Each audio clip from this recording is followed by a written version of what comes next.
to find the answer to something. I forgot about it in 2 seconds. That's about it.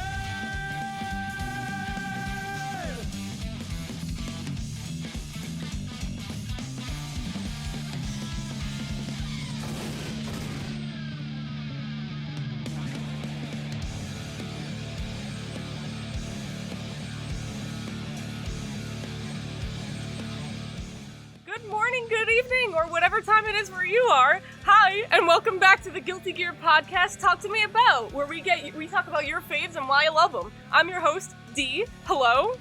I'm here with my co-host, Jay. Hi, Jay. Hello. And now we're talking about the Joker. It's finally come to this. The most damaged character in Guilty Gear. When Daisuke Ishibatari was like, oh, I want to make a Guilty Gear that appeals a little more to the West, I didn't think what he meant by that was, let's make a Guilty Gear's version of Joker or Komaeda, you know? But goddamn, it worked on me. Give us the guy who would look at a crazy straw and say that it's just a straw. No, and it really did work. Normal is just a setting on a washing machine. Me? No, he was just like, how can I make God the weirdest way possible? Oh, I know, I'll make him a twink. Yeah. Hey, have you guys ever considered, like, what Jesus Christ would be like if he was gay and blue and had magic? Literally! Well, you know. And not only that, if he was a complete menace, he destroyed the balance of the game, too. We are literally talking As about he should. the one, the only, the original, the Messiah, Dark Messiah, actually. Happy Chaos himself. I'll have you know that Happy Chaos is an honest material. He has never done anything wrong in this game. Look at him, really he's an has honest man with his instantly tracking hit that can hit you anywhere on the screen, his looping guard crush pressure, his impossible mix-ups, his scapegoat, you know, just this is a normal man. All men. He has to earn it all. He has to press a He's button a to make good it man, happen. I tell you. I think what's hilarious is that what we're saying is all a joke, but some people might believe it's true because of how shit we are. Yeah, I was gonna say, Leffen's watching the podcast right now, and he's like, finally, thank God, someone here understands. Actually, Oh, finally, someone understands what I went through at Evo. Yeah. thank you for finally understanding my true struggle, me, Leffen, as I won. It was a very hard time. Mm-hmm. Is he even still You could playing, just- like, Happy Chaos anymore? I think he's playing, like, ABBA. Yeah, I think he moved off to ABBA. He's a tier whore, so like, It kind of goes back and forth. he ain't Oh, that's a how I real reload. There we chaos go. fan. But before I get too carried away, let me actually start by introducing the wonderful guests we have on to talk about this menace. Starting off with a returning guest, Kit. Hi, Kit. How are you doing? Choking on water. Oh no! Help! How did you get involved with this wonderful man? Especially with your modding and stuff as well.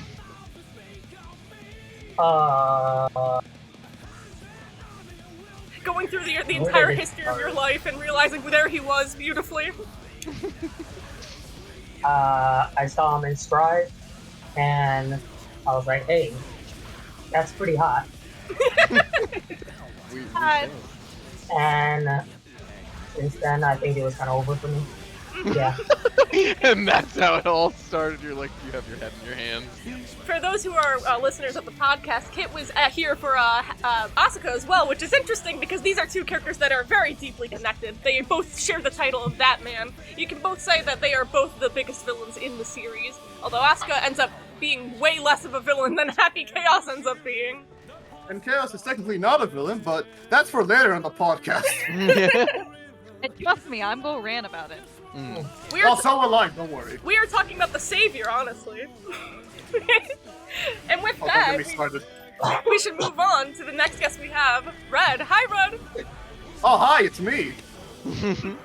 How did you get involved with Chaos? Where did he meet you in your life?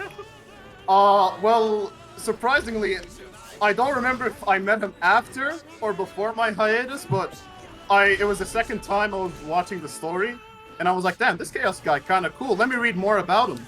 And then I started getting addicted to Guilty Gear more, and I started reading more about him, and I realized, I might be autistic. What the fuck is this? Literally.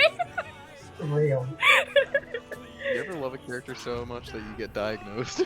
I forget what episode it was around, but I think it was around when I was on, like, the seas. Or, sorry, and you were like, hey, D, look at me. I love Happy Chaos. You gotta have me on for Happy Chaos. And I was like, yeah, sure, absolutely, if you remember. And then it's, like, months since then, and we've been pretty good friends. And now here you are. I'm glad to finally fulfill that promise. And it's like you've seen so many of my DMs of just like lore and shit, and you're like, yeah, this guy's gonna be perfect. Yeah, you're cool. You share the same brainworms that I do, so obviously. And last but not least, we have Vanix. Hello, Vanix. Hi! It's so good to be on. How did Happy Chaos enter your life? This sick freak. He entered it ironically in like probably one of the lowest points of my life, like peak mental illness era. I had dyed hair and pronouns. It was so over.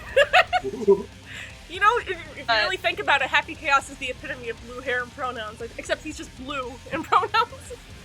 He's evolved past it, the ultimate form. But yeah, with me, like, I've had a lot of friends into fighting games, and like, when Strive came out, they kept ranting about, oh my god, hey, Vanix, you like really love metal, you're gonna love this game's soundtrack, like give it a listen. And like, yeah, while I was like in school hell, I started listening a lot to Guilty Gear's music while I was like busy. And like at first I thought I was gonna be a Zato girly. Cause like I was just going on basic game Strive, and I was like, oh yeah, I really like that theme. And then Happy Chaos's trailer dropped. And you were just and like... it came up in my recommended, and I looked at his trailer, I was like, jaw drop, who is she? Myth thing.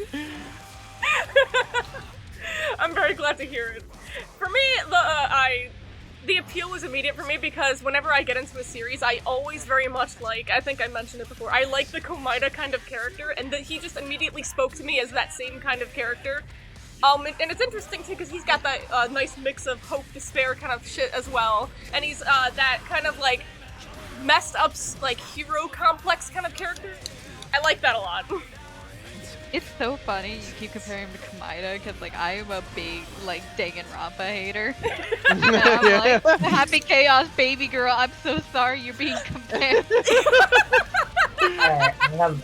I have a love-hate relationship with Danganronpa. Like, literally. On a lot of dates, I'm like, damn, this is dog shit. But then, it's the kind of dog shit that it becomes a part of your life, inexorably. Here's my relationship with Danganronpa. I like it because it's like Phoenix Wright. End of story. Ha! Yeah, sometimes, Oh, I'll let you go first, Kit. no, like, not to stay on Danganronpa too much, but like sometimes, you know, it peaks, and then there's some really bottom of the barrel. Yeah, a little bit. We were all there for Kareki Yoshinguji. Oh god, why yeah, you I remind think me? Okay, I think it was already bottom of the barrel before that. I think for the sake There's of a my whole game in a burly. There's a whole game in a burly playlist on what's talking. But yeah, so anyways, before I pollute the chat even further, now's the time to say, what do you think about this Happy Chaos fellow, this fucking guy, this just stranger in Guilty Gear that walked in, destroyed the meta, out of nowhere, it was revealed to be the original, is the big villain, takes over the White House by walking in? I think that he is. Well, for one, I'm gonna say the fact that he took over the White House, like he was doing as any American would want to. Yeah. In fact, he's a patriot. Like, what a true American hasn't thought about wrecking the White House? It's Literally. true. that. He has a He's line in Irish. the story where he says, oh yeah, the villains who built the White House, and it's like, damn, you know, maybe he's our guy. Oh, he's a man of the people. He has a gun. He hates politicians. What is more American than that? I think this is all very hilarious because something I always think about is the fact that he's fucking Irish.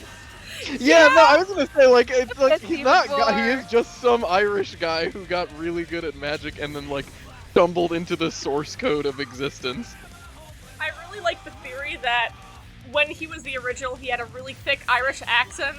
But since he learned, he ate, ate the fruit of knowledge, learned everything about the universe in the backyard, he's just absorbed so much information that he lost the accent somehow. No, He gained so many accents he couldn't choose one. it's part of the performance. He's like, people are gonna goof on me if I sound like this, so I'm just gonna be like Robbie Damon. Thank you for bringing that up. I love Robbie Damon, a Happy Chaos. What a perfect man to do the role. I think he completely sells the high screaming parts. I think he's really good at sounding like that good mix of like angsty and like dangerous. Very cool. Yeah, like transformative with the role almost. It's crazy. Like when I think about Robbie Damon as Happy Chaos, I constantly think about the scene where he dominates over Asuka and he's like, right now, I exist! Yeah, Fuck we just yes. rewatched that one this morning in preparation. God, I could fucking write an essay about that scene because I especially loved his emotional outburst at that point. Because like up to that point, like he's been like really very lax in his voice, like just teetering on manic even. But like that is like the only point in the entire story in which he actually fucking snaps and yells and gets upset. He's always got that like veneer of like that he's somewhat like above everything and just kind of talking like somewhat philosophically but like lackadaisically where it's like, it's just, the world is a story that I'm trying to write and I'm just interested in. And that's where you actually see visible emotions on his face. And it's just so cool, like, for a character that says he has no purpose and is just going along with what the universe's purpose is, to finally have something that actually motivates him and that he truly believes in is really cool. I like that a lot. It's so beautiful, like having the nihilistic character believe in something and be passionate, especially like considering everything Chaos has gone through. It's just beautiful, beautiful moment. I've talked to Dee a lot as well about what his goal possibly is from getting the seed of knowledge and getting basically the understanding of both universes of the background in the world. And what I think is what's beautiful about that scene is it's very possible that he got emotional because of the fact that he was talking specifically to Soul, who was at that moment the closest one he could get to his old pupil, Asuka. So it's very possible that he was confused and conflicted as to how come the closest person to his pupil didn't even know who he was. Which is a weird thing to think about, but it's a very possible thing, because... Yeah, that he could be sentimental enough to be like, oh, Asuka didn't talk about me. Exactly. Oh yeah, like something I've definitely talked about with friends before is that like he almost seems like bitter at Asuka, like an ex that got like dumped at points because like, he's like, we have a lot to talk about and you're great with everything but relationships, and like he's like bitter towards Asuka during story mode. I'm like, I didn't even think about that aspect with that line where it's like, oh, he's kind of like upset that like Asuka didn't fully like subsume to his own ideology and things, and that he like doesn't fully believe in like allowing Ino to get her godhood, and that like he's like forgotten about Chaos even though he's changed so much. Like that does kind of sound like bitter exes. Yeah, it's evident that as someone who goes with the flow and kind of allows the universe to pull him into any direction that it sees fit or that he thinks is like just the correct one, like he's hurt that in turn that there's not a system of balance as much. He tells Axel where it's like, nothing will happen in isolation. There's always got to be a counterbalance to something. So it's like, it's, I guess, weird and in contrast to his own personal philosophy that he's left such a deep impact on who Asuka is as a person, and that there's nothing to show for that in the world other than just like Asuka's acumen and magic. Like they bicker a little bit about what Chaos taught Asuka about like how to ask questions and just like how to do things with magic, but I guess it's like, he didn't impart any lessons on being human because he just doesn't believe in that, and I think that's a moment where that's made really palpable to him. And so I think, it's probably exhilarating for him to have that moment where he does get one over on Asuka and is like, oh, I exist, I did something to test my ability to be a human. Sorry, I don't know why. I know you said all that, but then immediately my head went to the fact that Asuka now made a clone R, and that Happy Chaos inexplicably is on the moon right now, or is interacting with R, just to, like, fuck with Asuka. And do you think he's like, on the ceiling, on the refrigerator, on the floor? But no, honestly, I'm sorry, I thought that had a different connotation for a sec. you bring up a really good point with that, actually, and I wonder if the effect that you do actually get from Chaos teaching Asuka everything that he knows is the fact that Asuka now also has a very strained relationship with his own humanity, hence the creation of R, that he has to, like, have a dialogue with himself to comprehend the fact that, you know, he's a human being deserving of love and appreciation, because that's something Chaos never cared to explain. I think it's interesting too that Chaos had, what was it, like 5 disciples, or the Conclave, and none of them really know him as a person and are dealing with all of his problems. Like, they're the ones that it's dealing with Aerials and cleaning up everything that he caused, while Chaos is just seemingly gone. And it's like, Chaos really did relinquish his humanity, which is interesting then when you get to him in Strive, and it's like, oh, he's someone that doesn't care about anything, and he also does not look like a wise, sagely wizard or anything. He's a guy that is wearing someone else's jacket, these nice pants, just random shit he's picked up. He's got tattoos, he's wearing, like, celebrity glasses. That's just not the impression you'd get from the description I gave earlier. Actually, like, I would say to combat that, I would say, it makes sense, because, like, if we don't know a lot about the original, but from what I've been able to dig through, like, what little scraps we have, it seems like he had the worst job ever, being, like, the world's messiah, and, like, having to get relied on. Like, I can imagine, like, being in a position like that, especially with how Guilty Gear's world tends to be in its politics. Like, I doubt if he was even treated like he was human. And, like, imagine, like, having that pressure of being the world's savior and, like, trying to do what the universal will. Hold on, I wanted to say, like, Kit, and, I know you have a lot of... Scheming Conclave, too. Kit, I know you have a ton of feelings about that, right? I've always had the thought that the original was kind of in a similar position as to how Asuka was when he was called that man, where he's, you know, put in a position where he has to act as something else that people recognize him as, but not really himself throughout the years. So, and I think that might be actually probably an intentional parallel. I think the original never really got a chance to actually be himself, because he's too busy being the messiah for everyone, and that's what everyone sees in that. He's the second coming of Jesus, basically. Yeah. And I fully agree with you, especially since for me, a lot of the epitome of Strive and, like, smell of the game is like, hey, the Moonlit Lake told you that you are a monster. You are everything that society tells you are, and you just and you have to deal with it. And of course, you have Soul saying, no, that's bullshit. I will be whatever I ascertain for my own life.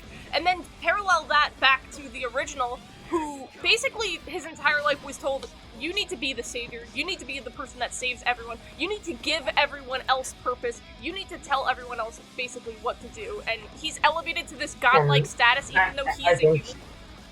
I think it's also, like, inflated by the fact that, you know, he is the reason why the world became like this, so, you know, he's got that extra pressure, like, he feels he can fix everything. Again, it's almost like Asuka, where he knows he fucked up and ruined everything, and now he's, you know, shouldering all that burden of trying to fix everything himself. They're kind of similar in a lot of ways. And, you know, I don't know how many of you know this, but, like, on the Tome of Origin, you know, there's a text that says at the bottom, the universe is thou burden. And we know that the book was made by him, so it kind of puts something into perspective of maybe, like, what his true feelings were about being the original. He has a line too, and it's when he's stealing the tome back from Asuka, and he immediately ascertains it's not the real book, because obviously he knows the real book was, besides being tiny, it was way bigger than what Asuka was holding the entire time. But he has like a possessiveness where he's like, of course I know that book. I'm the one who wrote it. I know everything in it. That's my content. So I fully agree that it's like, oh yeah, this is like kind of him bearing his own soul. And it's from his own soul and him sacrificing himself as a human that everyone else is given the knowledge, and it leads to the disasters that is the Guilty Gear universe. Yeah, and then there's also the connections between the fact that he's probably the major cause of so much of it. Yeah. Mhm. You know, from the beginning right up to the end, which that's a whole other thing. Mm-hmm. No, I think that's a really good perspective, Kit, and it does interest me a lot, the notion that there is like a sense of bitterness or contempt for the role that he feels that society has cast onto him, and then how that kind of morphs into the happy chaos that we know in Strive as someone who is willing to give himself away to whatever role he feels is required of him. Like he's contorted it into something that he can that's gain some another sort of thing. sick pleasure And, out of. You know, this kind of... How many of you are aware of the unused Viking lines? The lines that she says to him, where I she's could like, rant you so know, hard. asking him like, why did you accept this? Why did you just accept what happened to you? She questions why he didn't fight it, why he just accepts this role that he's been put into instead of trying to be his own person. Can we talk about how big of a moment that is for Viken to, like... This is the person, for those who are unaware and listening to this, of what Happy Chaos has done. I probably should specify that before we continue with the conversation. But he is the one that introduced the world to magic by learning the secrets of the backyard. And through that, basically led to a domino effect where gears come into existence. And then, from learning everything in the universe, he says himself that his heart and mind became completely broken, and this leads to him causing a lot of, like, terror and genocide crimes during the Crusades, where he leads to countless people dying, where he would possess people in spirit form and just cause havoc and cause people to fight with each other. As he says, it's not that he specifically wants to see bad things happen, it's that he really wants to see people struggle as they happen. And so this leads to situations where, for Viken, her entire village and everyone she's known in her colony and Angie's colony is dead, because he possessed Nagoriyuki at the time, who then went in with a gaggle of other black, like, gangly things, like gears, I think. It was a little poorly defined at the time, because this was like 20 years ago, but they're like black creatures with red eyes. They go in and they kill everyone in Viken's family, in her clan, which is her family, but Angie's family, and they are the only two left surviving. And it's that causes her to go on her Ronin arc, where she devotes everything to killing him. And the lines that we're talking about are not in the game, but they're unused and they are recorded. Maybe they'll get used one day, but it's Viken approaching Chaos, and it's a big taunt that she can have when facing him, and she's like, why? Like, she feels pity for him, where it's like, why do you refuse to even acknowledge, like, you just keep moving on? That's not healthy. I had to move on. He refuses to unpack his trauma, basically. Me and Vanix have actually talked about it, but you know how his theme, Drift, is a lot of people interpret it as more wimpy, him not caring, but like, you know, when you listen to the lyrics and actually take it apart with what we know and, you know, some of the stuff from these Viking lines, it starts looking more and more like he's kind of running away from his traumas, and he doesn't want to run at all. It's he doesn't want to look inside himself, doesn't want to acknowledge his humanness. He's trying to run away from like everything that's happened to him. And you know, he's been through so much. He's been, but from pretty much fucking up the world, and then, you know, having to basically rebuild it with magic, and then taking responsibility for the universal will, and then universal will corrupting him. He's been through a lot. I kind of don't blame him for just accepting that. And what do you do at that point? He's been through so much. Me and Kit have definitely ranted about it, but like, there's like a subtle theme with Happy Chaos that like he is constantly running from himself because he doesn't want to acknowledge his own trauma, never mind his own humanity, with him constantly reiterating that, oh, I'm just a wax figure, that I'm not a real person. And at the same time, like, once you get to know like what actually happened to him, like, for one, like having to play Messiah for the entire world and deal with like several world-ending disasters, and then having your entire being corrupted with godhood and having all the knowledge of the universe just shred your mind absolutely in half. Like, that's utterly traumatizing. And then, like, when he comes out of it, he's not even human anymore. And, like, he's like, well, do I continue my job of being a messiah? Or, Yeah. honestly, with how he uses Happy Chaos, I kind of see it as his bucket era, for lack of a better word, in terms of, I think the best way to put it is, he's had to play, like, essentially the politics game with being, like, the original and being the world savior. But now that, like, he's become, like, he's seeing himself as less than human, he's like, oh, I don't need to have morality. I can just, like, go straight to the result. I don't need to be nearly as careful anymore. Like, for example, say there's a policy hurting the world, he doesn't need to try and negotiate with people or be bureaucratic. He just walk right in and shoot people, because Yeah. guess I what? mean- It gets the result done. It causes bigger think- cause and effect. I think Mhm. there's a lot I with the think part fact of that that- he considers himself in a white room, and he considers Eno in a white room. He has that whole scene where he says, hey, if you are given infinite life, you're given no hunger, no thirst, and you can call anyone in the world, and one day you can finally break free of all that, what would you do? And he's like, hey, this is what a normal person would do. Oh god. I am messing this up, because if you guys want to take this from me, actually. Me and Vanix has also had a lot of conversations of what that white room syndrome really refers to. There's a lot of things it could mean. Maybe it could mean, like, after he became Happy Chaos, and then after, he absorbed material, or it's the time before, and using that as a metaphor of how kind of trapped he felt by his roles. And there's also, how he compares it to Aino, but it really sounds like he's talking about himself, and he's projecting onto her a lot of his problems, and Yeah. he's looking for, I think Vanix was saying I want to before, say, where it's like, reflection, kind of. Chaos is someone that runs away a lot, and I think it's really shown in his arcade mode, where he spends the entirety of that begging Eno to come back with him. He's like, hey, and he never Yeah. does it, like, explicitly, where he's He's like, not- oh, Eno, yeah, I he's want not- you to come with me. He always does it in a cheeky way, where he's He like, does it his own way. don't you want to come He, back like, with me? he- Or, oh, hey, He boss, do you- imposes the role of her being his boss on Yeah. her, instead of, like, it's a roundabout way. He's like, hey, don't leave me. I'm still here. Hey. And then, Also- like, she genuinely sounds so disappointed when she's like, I'm not your boss anymore, and she just dips out of there.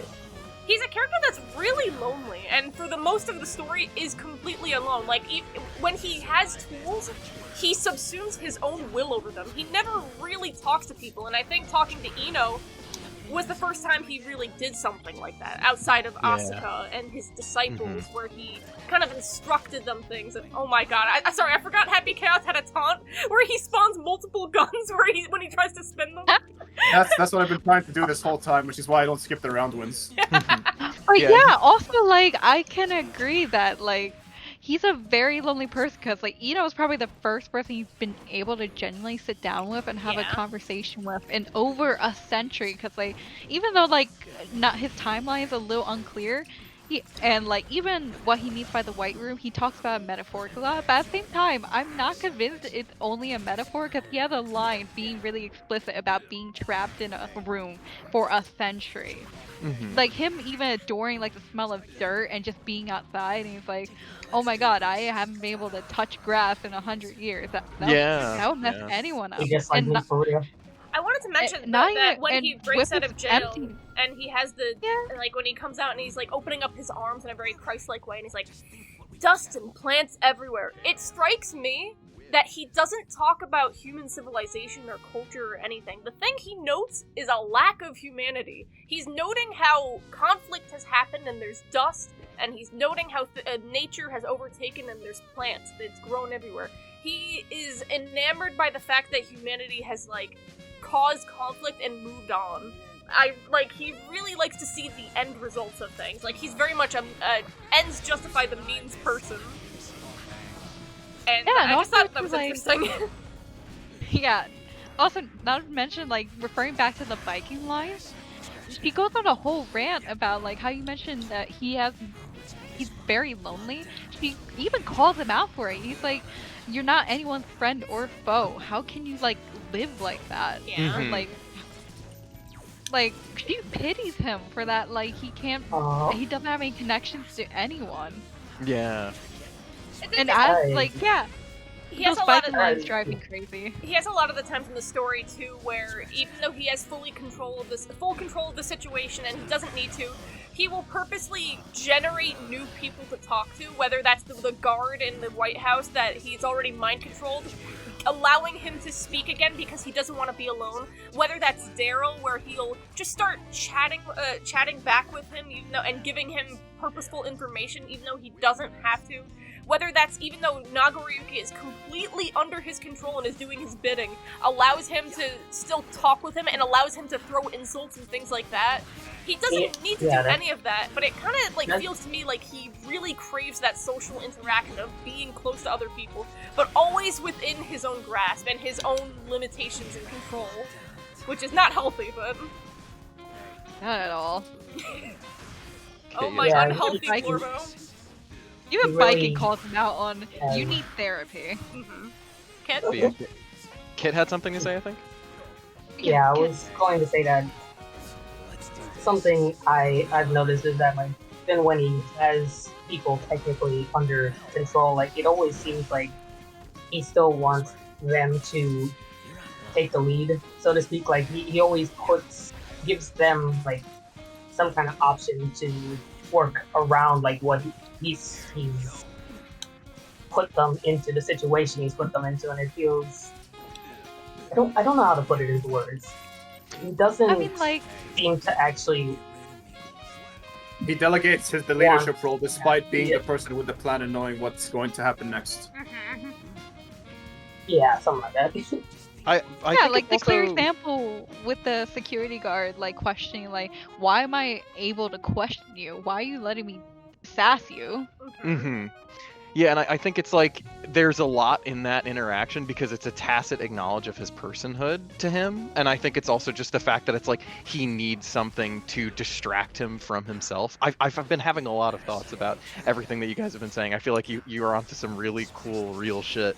And yeah, I feel like I definitely agree with everybody in saying that the White Room is kind of like a metaphor, but it's also a tangible thing. I think to me, it reads as like his understanding as like reality being artifice, because once you've probably gone to the backyard and you have like the infinite wisdom of the universe, everything around you becomes predictable, and you know, by extension of that, it becomes like fake to a degree. So what can you do but look at the absurdity of the universe and then like laugh or be frustrated or feel isolated and alone?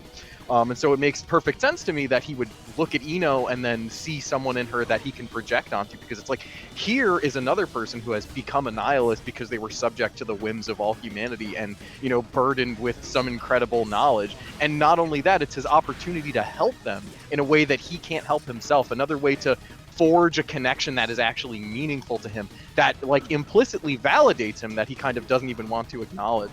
But, you know, through fusing with Ino, he has a way not only to rescue her from her predicament, to get her out of that White Room, but also to save everyone else in the world, to give them an experience of what it was like to be him, and then also to annihilate himself, so that he doesn't have to even remotely entertain the idea that he can process his trauma or reconcile what it means for him to be a person too. That is another thing. I don't think people acknowledge the fact that him merging with Ino was a way for him to basically, you know, get rid of himself. You know, he unalive her. Yeah, no, and that's been what his power has been historically in the series too. Throughout the Crusades, he possesses people. With Ariel's, he possesses her. He tries to get rid of himself and let the other person take the lead. Oh yeah, even with Ariel's, like immortal, but yeah, it feels like he's trying to find a way out sometimes. Yeah, it's the closest he can get to. Yeah. Since there's a bit of a lull in the conversation now, I'd really like to bring up one more thing, and then let's move on to a little bit of gameplay, and then we'll go back, of course, because I think I'm way more interested in him as a character.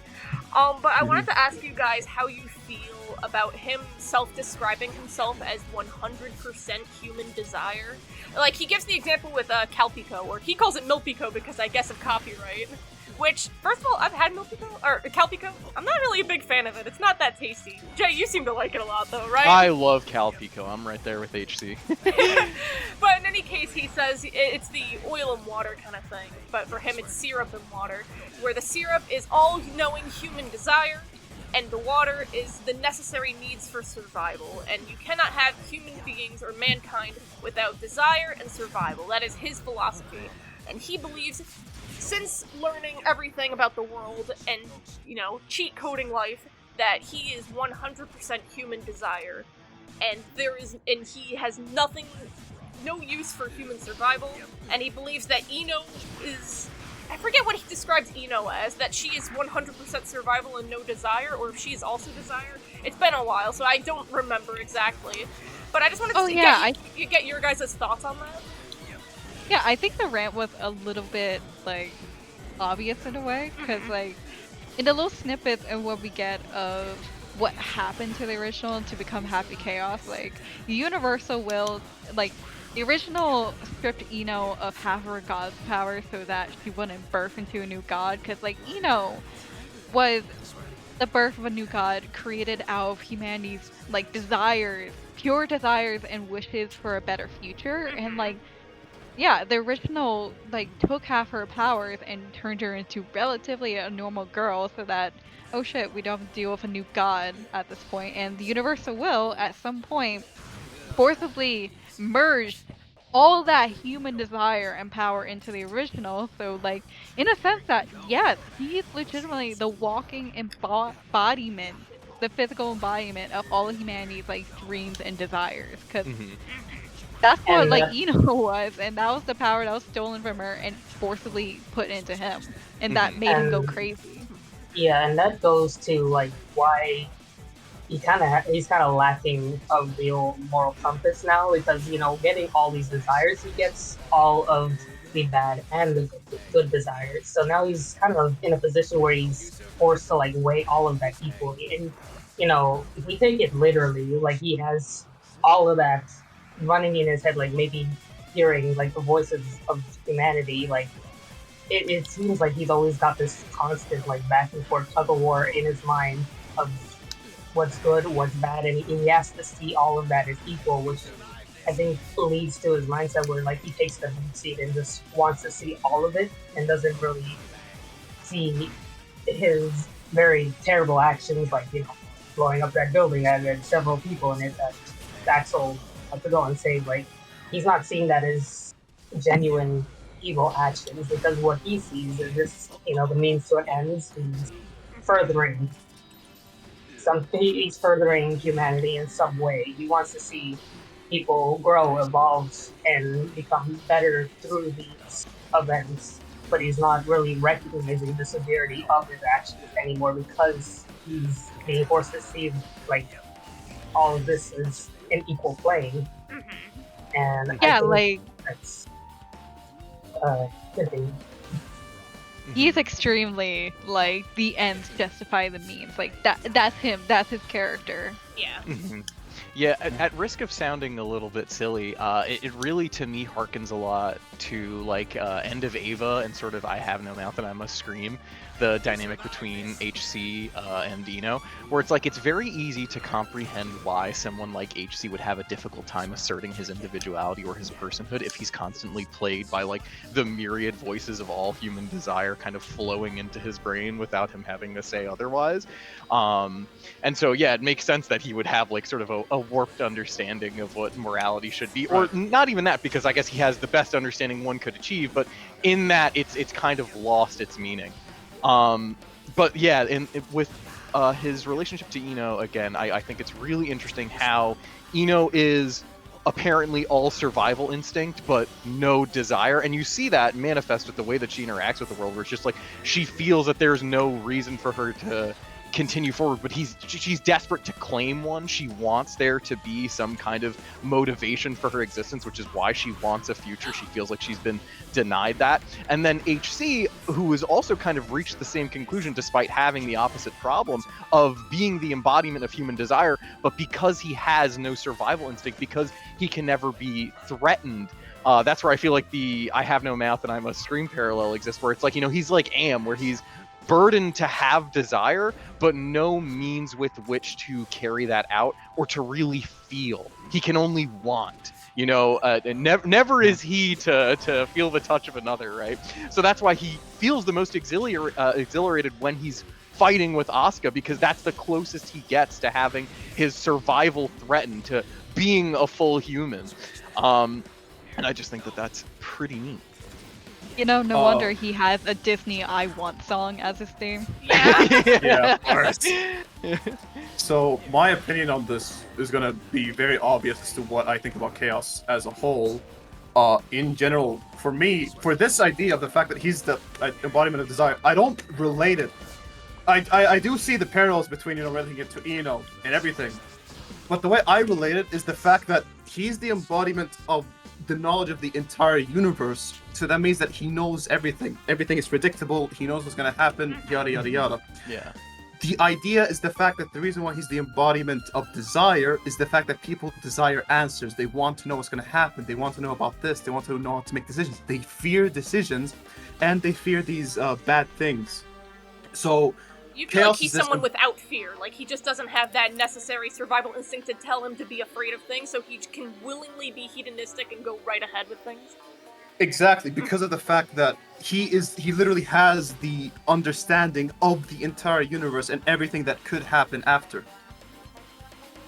And that's kind of my whole understanding with Chaos, is I interpret him as not the silly guy. I do see a lot of the charm as well, but what I mostly see him as this person, this messiah, who chooses to take this role of the fact that he must have learned something to possess him, to follow the universe, to do all these things. They are horrible things, but in the end, a lot of good things has happened from these things. Yeah. Because while yes, a lot of them are bad.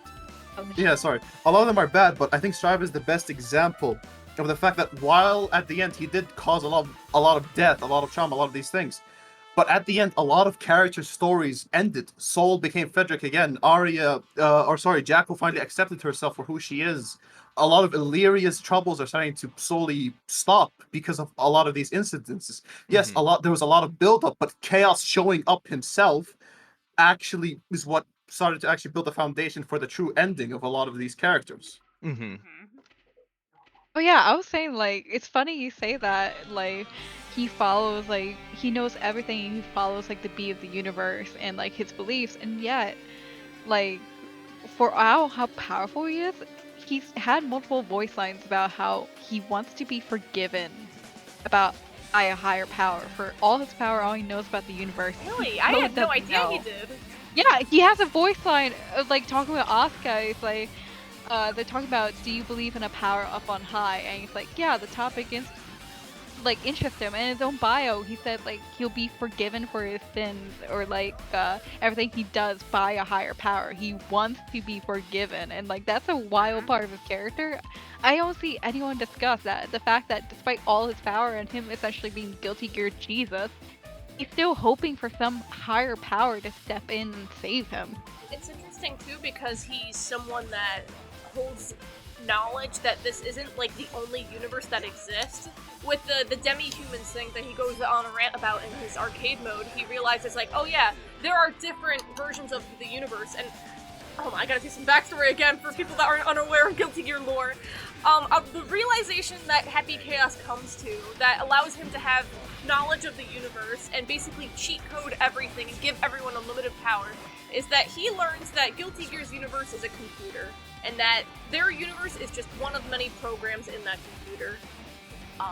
And that every time a universe is created, it's just the program running again.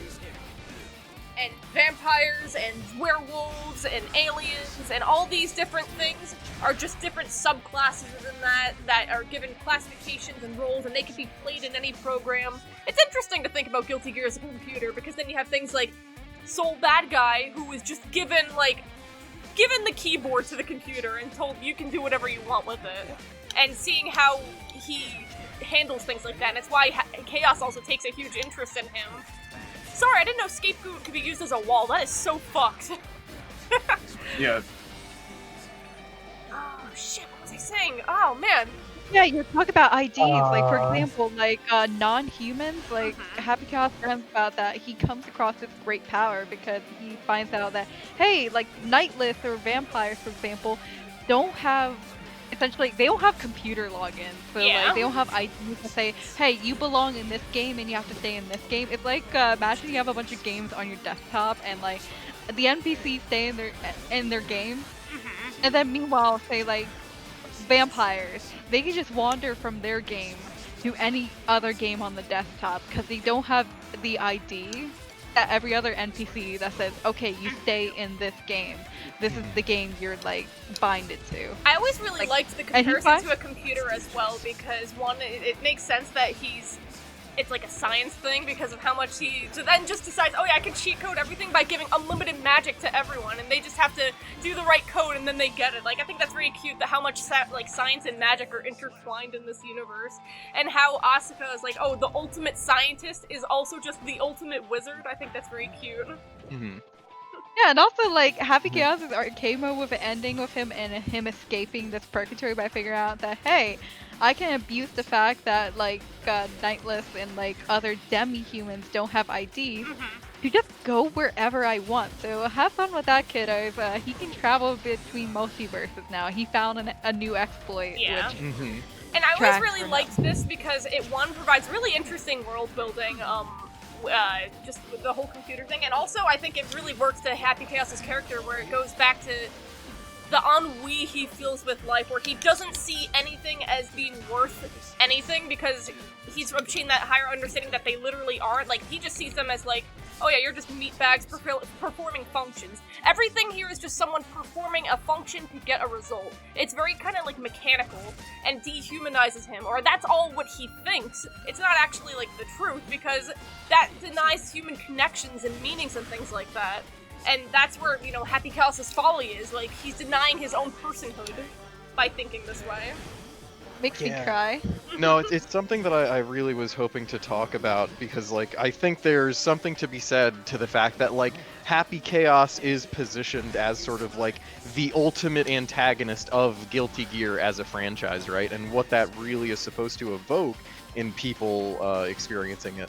And to me, and I've said it throughout a number of podcasts already, but I think part of the grand thesis of Guilty Gear is a sense of sort of like generative selfishness, right? The fact that you have, like, maybe the only obligation in any person's life is that they have to figure out who they are for themselves and live their lives for them. In Happy Chaos, you see a stalwart rejection of that notion, and not even just a totally naive one. It's a very difficult one to grapple with because it seems to be pretty well informed, right? Throughout all of Happy Chaos's dialogue, you know, obviously we get the sense that he is incredibly knowledgeable about like the inner workings of the universe, as we've just spoken about, but it's also coming alongside the fact that like he's just insistent that there is no him, that he's someone who's already dead, that he said multiple times. I'm a wax figure, And then- I'm a wax figure, I'm just someone viewing things. I impact nothing, I'm just Yeah. someone that exists, and I'm watching you guys scramble. Yeah. I'm That- just someone He's a in the tool. theater watching. Yeah, his Told role. you. Exactly, yeah. There's that notion of like, oh, I just exist for the universe to use me, rather than the other way around, like we see with the other characters who are positioned on the side of the protagonists. And I think that that's so interesting because it really touches on every aspect of his character, you know, where the series is telling you that each individual is a firework, that they're important, that they matter, that they affect the world, and in return the world affects them. We again see a stalwart rejection of that with Happy Chaos, that he has tried desperately to cling to the relationship that he has with other people, and yet it feels like nothing has happened because he feels as though he doesn't exist. Because he rejects himself, people reject him. And he's trying almost forcibly to insert himself back. I feel like in a desperate bid to convince himself against the hope that he has that he'll just vanish again one day, that he does matter, that he's still a person. You know, there's still that faint sort of hope in there, even though he is this, like, you know, crazy freak guy, right? Something But I noticed when I was watching through Strive's story is that whenever Happy Chaos and Eno are talking about things, or whenever Happy Chaos is interacting with another person, he always refers to them by their role or by their title. He never just says, soul bad guy. He always says, soul bad guy, the flame of corruption. And so does Eno say that. Like, Axel Lowe, he's like, oh yeah, you're just tipping, you're just someone that tips the time scale. traveler. The time traveler, like... King of Illyria, that's what he tells Daryl, instead of, like, mostly by his name. Like, he's always thinking about people with respect to their role and their place in society and how they impact things, which is really interesting because those things are meaningless. Whatever title the universe gives you, whatever the Moonlit Lake tells you that you're a monster or whatever, none of that matters. The only thing that matters to Soul Bad Guy is that he's like, oh, he's this good grandfather to his grandson. Oh, he's the person that helped Ramlethal and Elfeld learn, and he's like a good father to them. Oh, he's this person that taught Kai how to lead and how to be a good person and taught him what freedom is. Like, those are the, like, actual moral and, like, personal things that make Soul Bad Guy who he is. He's also a person that loves his riot clothing. He loves to make his bike. He's a mechanic. He loves his wife deeply. Happy Chaos does not see that. He sees her as, like, the scales of Juno. They are always what purpose they serve rather than who they are, which is really fun. And I think that mostly has to do with how he sees himself. He sees himself as a bystander, someone viewing a story rather than being an actual part of it. Mm-hmm. And I kind of want to go back to something Jester was saying about how, you know, he seems to be trying to simultaneously assert himself while also saying he's forfeiting the fact that he was human once, but he also is trying to assert that, you know, he exists. Mm-hmm. And I kind of want to talk about a thought I had about the conversation he has with Ariels in the flashback sequence in the little room area with the sky and clouds. It's the first time he actually is, like, asleep or unconscious, which is really cool too, where it's like, I don't know, like, he's been so awake and so active every time Happy Chaos is on screen. He's always doing something huge and impactful. So seeing him get knocked out by another character in the story and then go into this unconscious, like, realm is pretty fun. And, like, obviously Ariels is there. But yeah, continue. Ariels asks him a question about whether or not he's found his path. And when he answers, he doesn't really answer for himself. He answers for humanity, and I think that's, he doesn't see himself as a person. I think he sees himself as an entity for humanity. He's not a person anymore. He is many. He is everyone's desire. So he doesn't really see a sense. He doesn't have this sense of self, while also, you know, there's that paradox of him trying to insert that, you know, he exists. Yeah, no. It really feels like he's doubling down on, like, him being used as a tool. Like, undoubtedly when he was the original, he was used by a tool by the world, and now that he's been corrupted, he's, like, doubling down on it in a, like, self-inflicting kind of way. Like, for example, in No Less Than 2 finales, he's been used as a magical battery by two women that treat him terribly, and he's just okay with it because, like, oh, I'm a tool, just use me all you want. You know, and, like, in a way, it's not healthy. Sorry, continue. No, you're all good. But, like, yeah, like, in No Less Than 2 finales, like, Xrd and Strive, he was used as a magical battery by, like, the main villainess of the game. And, like, in the times that he's ever gotten to talk to them one-on-one, we've seen, like, yeah, they don't treat him with respect, and, like, he's still... I feel so bad for him because he's trying to make a connection or like have a genuine conversation, and like he's not treated well, but he's okay with it because like, what do I care? I'm just a tool. You know, Yeah. in a way, he's a bit of a hypocrite because he talks about how he hates complacency. He wants to see people move forward, but he himself he's reached a state of complacency. He has accepted all these things that's happened, and he's opting to dismiss and not acknowledge everything about himself. He can't move forward or backwards when he's in a perpetual state of like good and evil canceling each other out. Yeah. He Yeah, reached a complacent state, and he's kind of a representation of the very kind of human that the universal will predicted humanity would become, that they would become stagnant. This is the state that the universal will saw. She turned them into that. The very thing that Yes. Yeah, Yeah. you're right. Like he won't give himself like that same courtesy of like allowing himself to like grow and just feel like a normal human being, because he's just resigned himself to being a wax figure, a tool, like not real. And there's something I want to talk about. There's two things to be specific. Number one, it's the fact that we can also go back to the possibility of his quote saying that I could be anything you like or nothing at all, but I do exist. I talked about how that could be him being mad at Soul for not knowing his existence. It could also still him being mad at Soul for the fact that Soul exists not as a title, but as his own person, not this thing. Because he's obviously been given the title of monster many, many times.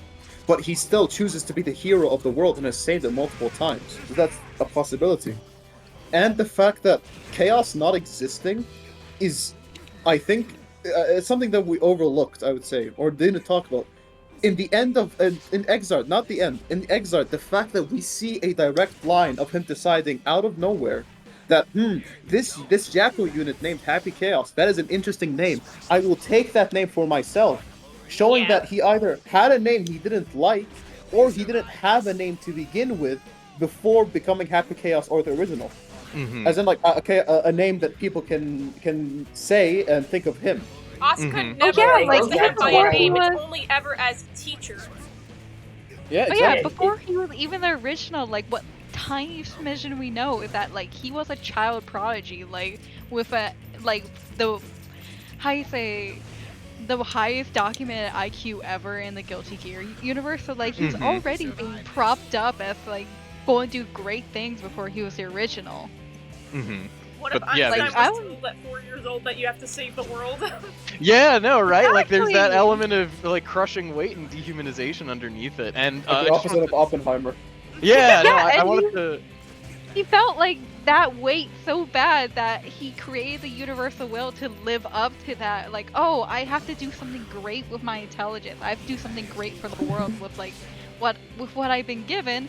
And whoopsie, he created the universal will because he was so desperate to like live up to like doing something great.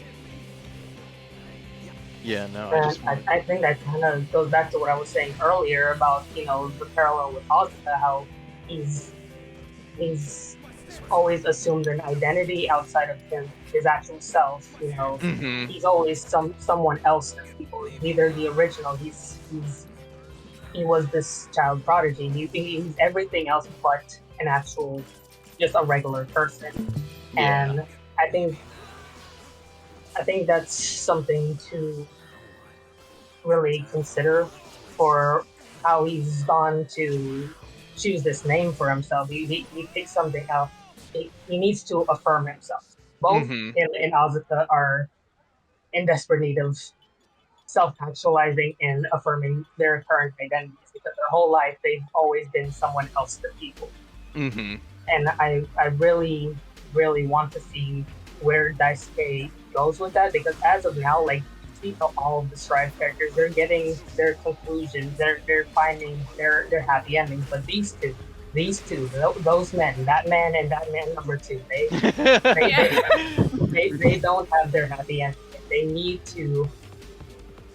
to unpack their issues. It's like, what does a conclusion look like for Happy Chaos? He tries to find that conclusion by purposes that are given to him, and he constantly says, like, because I am alive, that means the universe clearly deems something of me which is very like strange because usually it's that you want to find your place in the universe rather than something else ascertaining what your purpose is. I think HC is so interesting because he's speaking constantly in defiance of like the foundational notions of existentialism that I feel like Guilty Gear kind of props up. To HC, essence predefines your existence. So it's a sword doesn't come into existence until a shield exists, or vice versa. And the same thing is true to him, where he exists only because he thinks he could be of service to Ino. There's no innate sense of purpose that he has. It's that he comes in because something is demanded of him. And I think that also is evocative to something we were talking about before, but I just wanted to pull on the direct quote because I thought it was really cool.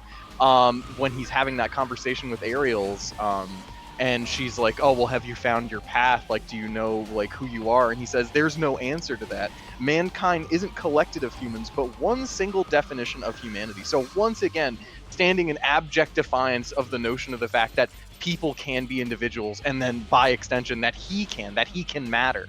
And it's so cool how constantly he's saying that to everyone implicitly, and I feel like they kind of see it, and if they understand it, feel like a modest bit of pity for him, but otherwise they're just like, oh, this guy's fucking crazy, fuck him. Yeah, like, it drives me mad how, like, he has all this interesting depth and lore and story to him, and yet people boil him down to, LOL, he's the Joker, baby. Yeah. Yeah. I absolutely hate seeing Happy Chaos get compared to the Joker, because I'm like, I'm sorry for opening up the podcast with that. I just No. figured it'd be kind of funny as like Yeah.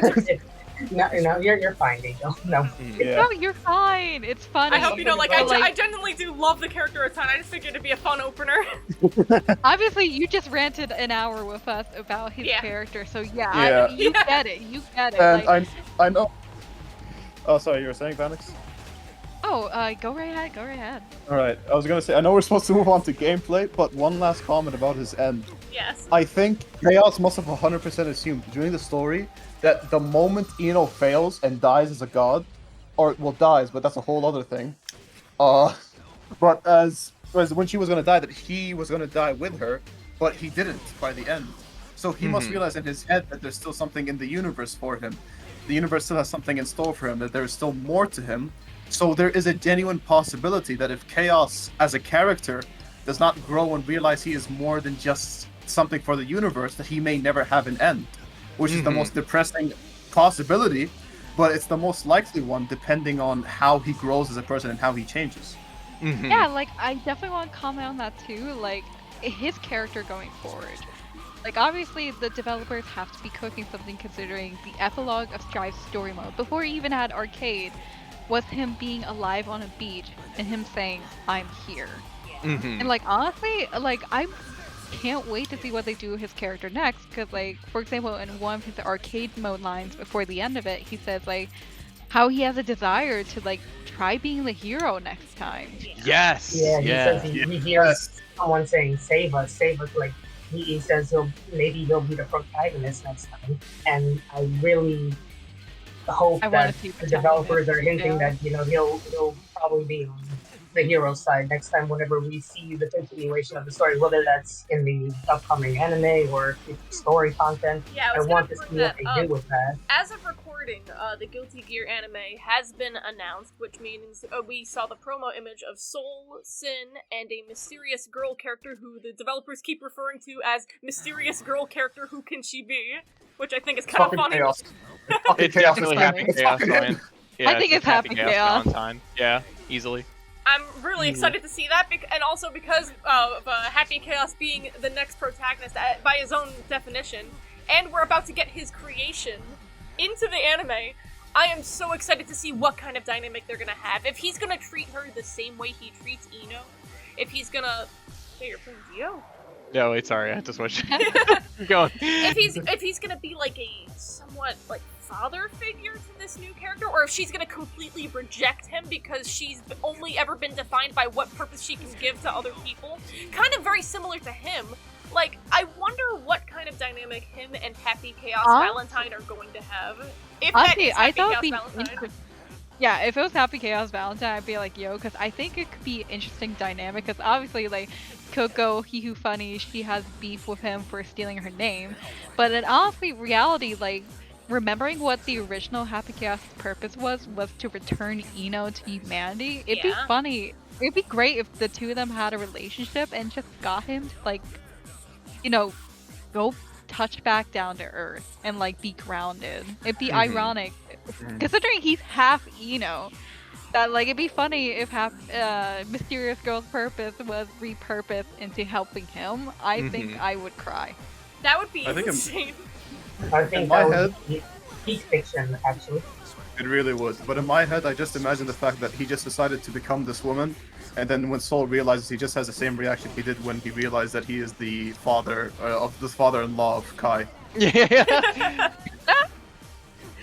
Everybody's Probably not gonna happen, but a That'd be American funny. dream. I just remembered, Yes. doesn't Happy Chaos have, like, voice lines with Sin? I forget what it is, but it's, like, something very yeah. comedic. Yeah. It's like, Yeah. He's saying, like, his main two lines I remember is, like, him trying to introduce Sin to Milbiko, and, like, Sin go, like, oh, is that better than sugar water? But the other one is a lot more interesting, because he's, like, telling Sin to, like, come back when you're a protagonist, or, like, telling him, like, he's gonna be the next hero, and I'm like, oh, Dude. what are they cooking? Oh, yeah, he's here. misleading So into there's, the anime, then.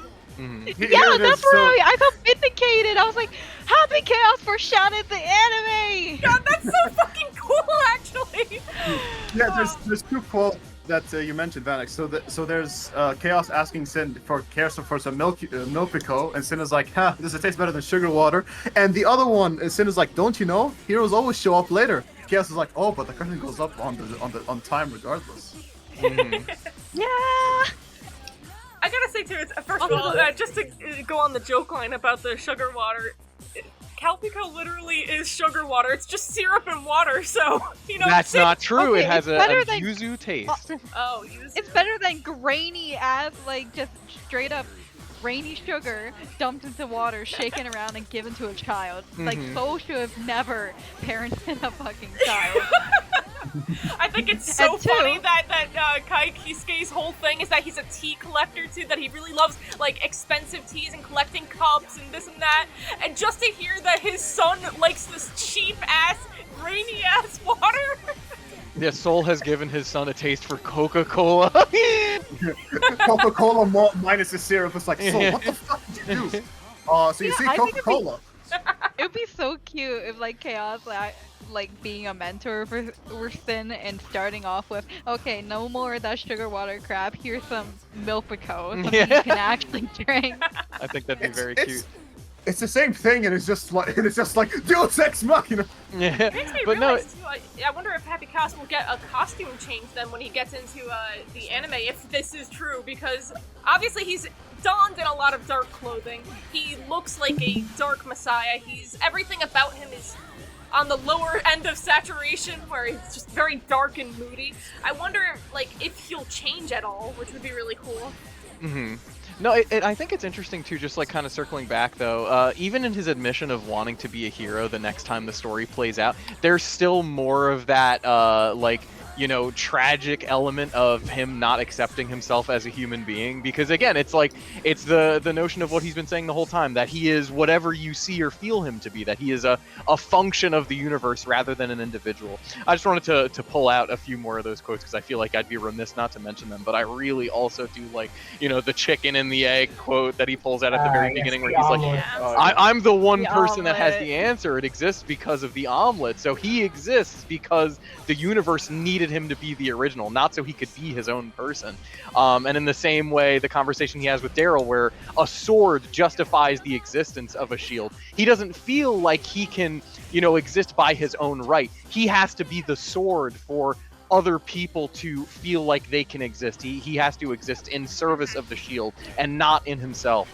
It's interesting we're talking about this because I'm looking at the quotes again, and two of his quote overdrives I've just remembered about them to catch my attention. The first one being, "Are you my protagonist?" and the second one being, "A real protagonist can guide the author's pen."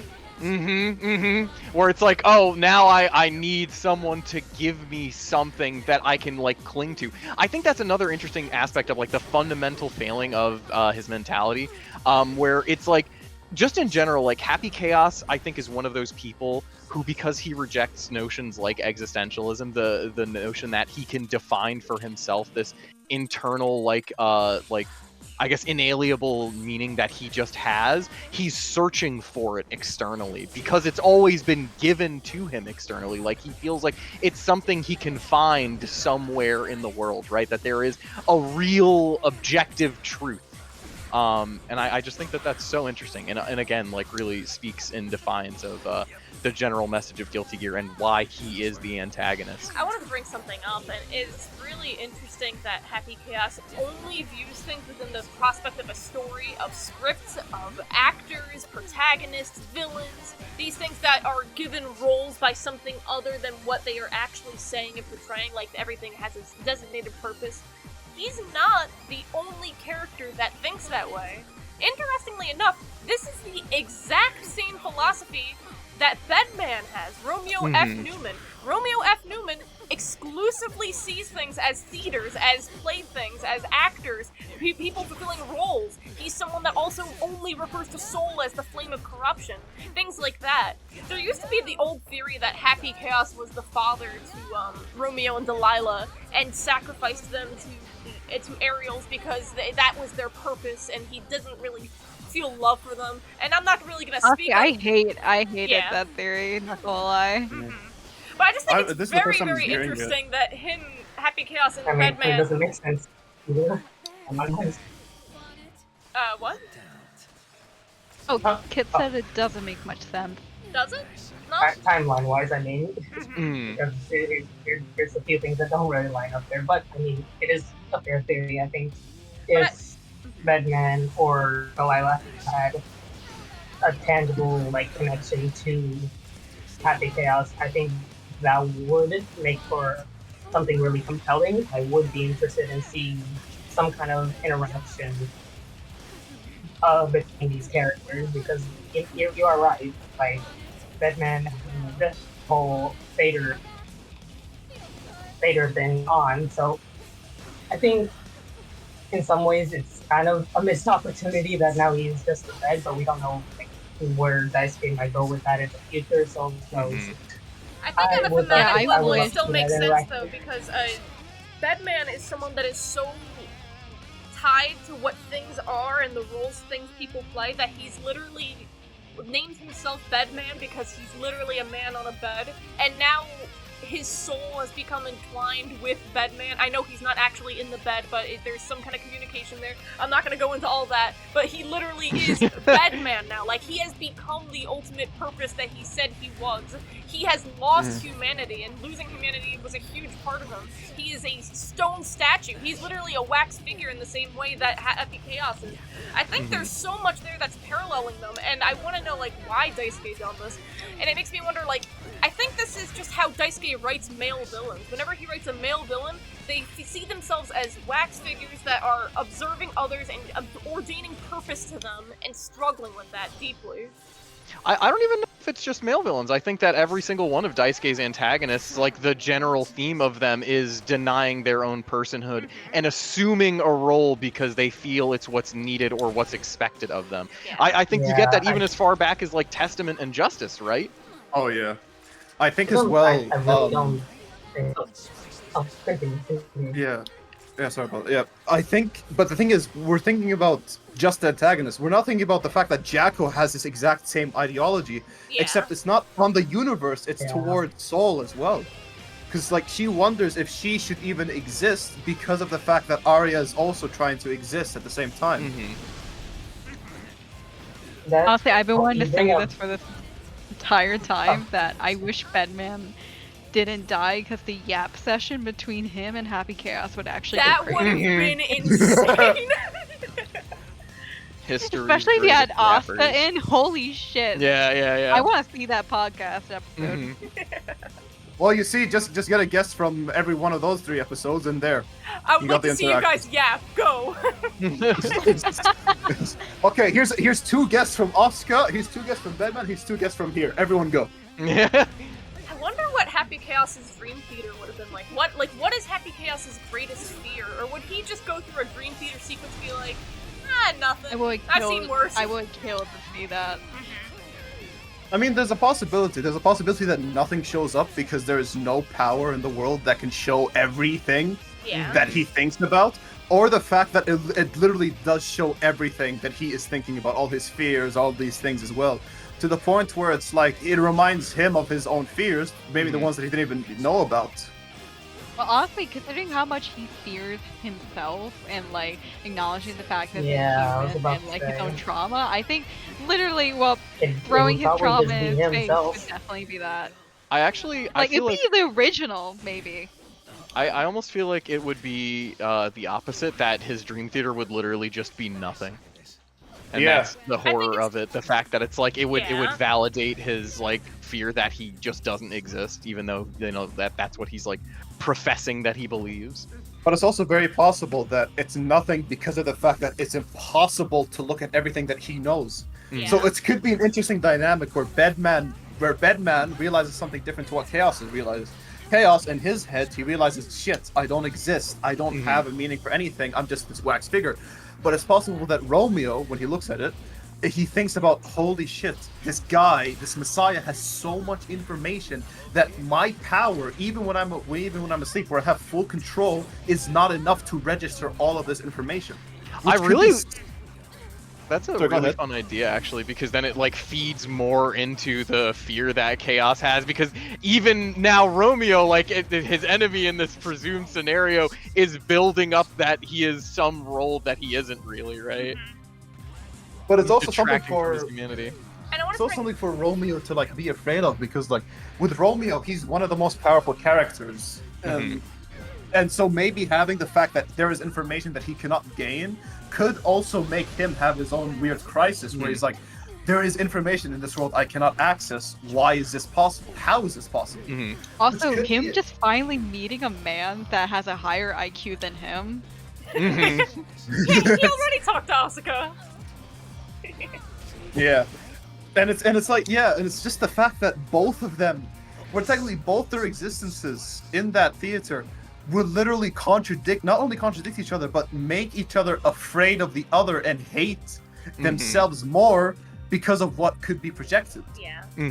I wanted to mention too that I bet if the original, in this hypothetical situation where we get to see what his biggest fear is, the original actually does have a big fear, and it's that he's afraid humanity will doom itself, and no one will ever be happy. Happy Chaos, and the original, are people that are constantly worried about humanity's future and happiness, and enough so that they sacrifice everything about themselves to achieve that. That's why he makes a robot to solve problems and make people happy, only to paradoxically be like, oh well, if I solve every problem and people are happy, then no one will actually achieve satisfaction. That's the paradox that Ariel discovers, and she tortures herself with. Meanwhile, Happy Chaos, in response to this, just kind of laughs and just moves along. Yeah, he laughs, I mean- but Devil laughs. Laughs he in a laughed. I'm having a manic episode and breaking down kind of way. Yeah. Yeah. But it's so weird you mentioned this, D. I've talked to you about this so many times. Yeah. That is just the entire philosophy of what I believe about Chaos, is the fact that he knows this and he laughs at it on the outside, but on the inside, everything he's doing is for the sake of humanity, for the sake of the universes, for everything that is happening. Everything he does, again, like I said again, I won't be a broken record. He does this for the good of everything because he knows what's going to happen, what's going to transcribe. Yeah. Yeah, I kind of want to touch upon something you guys were talking about earlier before about Jacko being in a similar place as, Right. well, Happy Chaos. You know, there is the issue of both of them having halos, and Daisuke also having been said that there is a specific reason why Happy Chaos has that halo, and that, well, he specifically says that it's like Jacko's halo. It's And interesting because for I think- Jacko, hers is like a thematic thing of like, I'm not sacrificing the thing that makes me not a full human. I will keep this artificial part of myself and remain as Jacko, and it's meant to parallel the hat that Arya gives Soul to remember, like, even if this is not perfect, this is something that I want you to keep of me, that it shows my humanity, that, like, perfect solutions do not exist, like, things along those lines, and that's why, like, Jacko keeps her hat. It's imperfect, but it is her. That is, like, her humanity shining through. And Also, I the have fact no that- idea how that relates to Happy Chaos. Well, the fact that Daisuke said their halos are apparently connected to each other has me wondering, Daisuke, what the fuck are you cooking? How are they There's related? a lot I of- don't know. Yeah, Daisuke said in a There's a lot backyard of- interview that, like, They're Jacko and Happy Chaos's halos are connected. Yeah. But he won't reveal it yet because fuck you. I'm really hoping You that know. that'll probably be a plot point in the anime. Kit, I imagine you have an interpretation of this, right?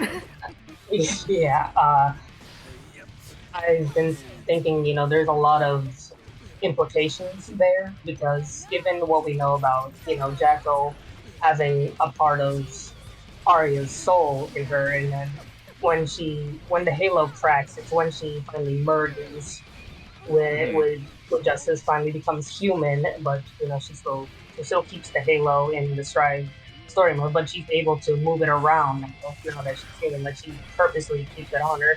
And, I'm thinking about how Happy Chaos, he has his own fractured sense of self, and I'm wondering if, the halo is probably some kind of connection to the soul, and whether or not the part of him that was the original is truly gone. What if he also has, like, a little mini voice of himself in the front in his head or something? I don't know. There's a lot you could probably take apart from looking at how Jacko has been handled in relation to her halo and applying it to the situation of being, what he is now versus who he was in the past, which is also something Arya and Jacko were struggling with. Now I think it is finally time. Oh, fuck, actually, no, shit. There's one more thing I wanted to say. And it's that, I'm not Christian, so I might have to ask Jay for this, but what does the halo actually represent in Christianity? And obviously, Guilty Gear is littered with references to Christianity, like, the character of Kai Kisuke, of course. But, like, maybe it also relates to something like that? Is it, like, related to Christ's resurrection or something? I know I see angel symbolism, right? But what is the halo? So I don't know if there's really like a singular defined meaning of a halo beyond just like holiness, as vague as that is. I don't know if there's like a history of it. But I know that like the crown of thorns that Jesus wore was like meant to evoke a halo, but like warped. And notably, the halos that both Jacko and HC have on them do have spikes. So I think it's to give you that impression of holiness, where in actuality, like this is torment for them, or that they're suffering in a way. That like Jacko is like an actual holy being that with good intentions, like kind of like angelic in a sense, where she's a good person, but it's cracking because she has doubts within herself and doesn't feel like a full person. And meanwhile, you have Happy Chaos, who is the dark mirror version of that, who is not a good person, or like believes himself to be with a halo, but it's completely blackens, like with malintentions. I want to say that I almost want to, speak to what Red and Kit were saying, where it's supposed to be more evocative of like the state of the individual soul, where Jacko in a way is breaking free of her crown of thorns. She's shaking off the shackles of expectation that society has put onto her and saying, I'm going to be Jacko, whereas Happy Chaos has been completely subsumed underneath the role of Happy Chaos and the original, such that he doesn't even believe there's a him to save anymore. His halo is black. There's not a soul left, you know what I mean? Or at least that's what he thinks, right? Yeah, it seems like it represents more of himself just being absolutely broken in comparison to, like, the shining halo of Jacko. Yeah, where, like, she at least believed she could be saved, and then she saved herself. She rid herself of the Crown of Thorns, she broke it. Like, Happy Chaos is complete, it's unmarred, and it's just like, yeah. I think the way they do like the black color, and think of it like, for example, I guess the best way I can explain this is think of it like Venom. It is this other thing that is corrupting him, and the first step of trying to like find a truth or like get your reality back is to remove that thing. If you cannot remove this symbiote, then it's going to be stuck there forever, and you won't even have a chance of breaking it. You try to, it'll pick itself back together. You try to do something, once again, it'll intervene, and so on and so forth. So it's very possible that Chaos could one day be like Jacko, where he rids this black force from his halo, and it becomes gold, so that means that he is a good person again, or relatively a good person, and then he can start to crack and start to become an actual human that he believes he has to be, or wants to be. I'd like to. I think if he ever is able to shed his halo, it'd probably be the moment where he finally affirms himself and accepts himself as a person. In the same way that, like, where, you know, Jacko finally manages to affirm herself away from Arya. Arya didn't want to come back. Like, she was given the option to fully merge with Jacko, but she gave Jacko that life because it's hers to live. She is her own person, and Jacko is able to affirm herself outside of Arya, and so helps with that by, you know, he says, when have I ever called you Arya? She gets to be her own person. So I think in a similar manner for Happy Chaos, maybe an outcome would be that, you know, he finally lets go of who he was as the original. He finally gets to be, you know, he selected his own name, like we said, like he chose that for himself. He gets to be himself for once. Yeah, and also it'd be nice for just to facilitate that, like almost in parallel with Soul, like someone reaching out to him without the intention of just using him like people have in the past. Just him for him. With that being said, we've talked a bit about his halo. I'd like to move on a little broader. Finally, we're moving on a little bit from story, but not exactly. And I'd like to talk about his design, and maybe even like his animations and things like that. What a unique character design. Whoever the genius was that was like, oh, let's make like a blue Oni kind of guy and make him kind of like a gummy shark and give him like some like 90s like boy band clothes, and not boy band, like, what's it called? Just like it's got grunge. Like, grunge, thank you. God, what a genius. What is the opposite of what a Messiah would look like? Here's a design. Perfect, that's it. I love too that he's got the blue skin and they decide to complement that too with like the orange lining of his coat. He's got like the orange cross tattoos. He's got like the bleeding like angry maw of a heart. Like that's just so striking. I think it's really cool. It's very edgy in a way I really, really love. I wish I made this character design. I'm so jealous. God, same. Like character design, like he is just so solid with like complementary colors, like he has both like a good balance between a lot of detail but also simplicity with like his clothes, but at the same time like he's allowed to have a lot of flair where it's needed, but at the same time like he's simplistic where it's needed too. Like it's a really good balance with him. I think we gotta talk to Bro has his grippers out. I wonder if that's just meant to be evocative of the holiness, right? Or like what is it that Jesus went on the path when he was getting crucified, kind of thing. I mean, I kind of personally chalked it up to he was formless for a while, and then the Universal Will used him as a magical battery. Like, if this game was rated R, you know, we'll plucked him out butt naked. I was literally about to say, I'm pretty sure Daisuke was making this design, or whoever who was, and they were like, okay, because he's gonna be like a Messiah, we should make him butt-ass naked. Sir, yeah? This game is meant for teens. Fuck. See, I always took it that it's more of like a hedonistic element where it's like he's someone that's a drifter that wants to feel like he's fully in the moment, and that's why he's like wants to feel the ground beneath his feet. He loves to travel. He wants to like it's connecting him in like a hippie kind of way, and that's also why he has the shirt off and the jacket flowing kind of too. Like I think that builds into the drifter identity as well, but like with a metal twist. I wanted to touch on another thing that you said too, and something that really never hit me until you made the connection. I always wondered what the purpose besides looking cool of giving him blue skin was. And when you mentioned the blue Oni, I think that that's like probably entirely intentional because he has the little horns as well that you would expect from like a conventional Oni design. For those of you who are unfamiliar with the legend, there is the story of the red Oni and the blue Oni. Where the red Oni, both of them live in the mountains and are kind of shunned by humans, but the red Oni wants to make friends with humans, but they seem to regard the blue Oni a little bit more fondly.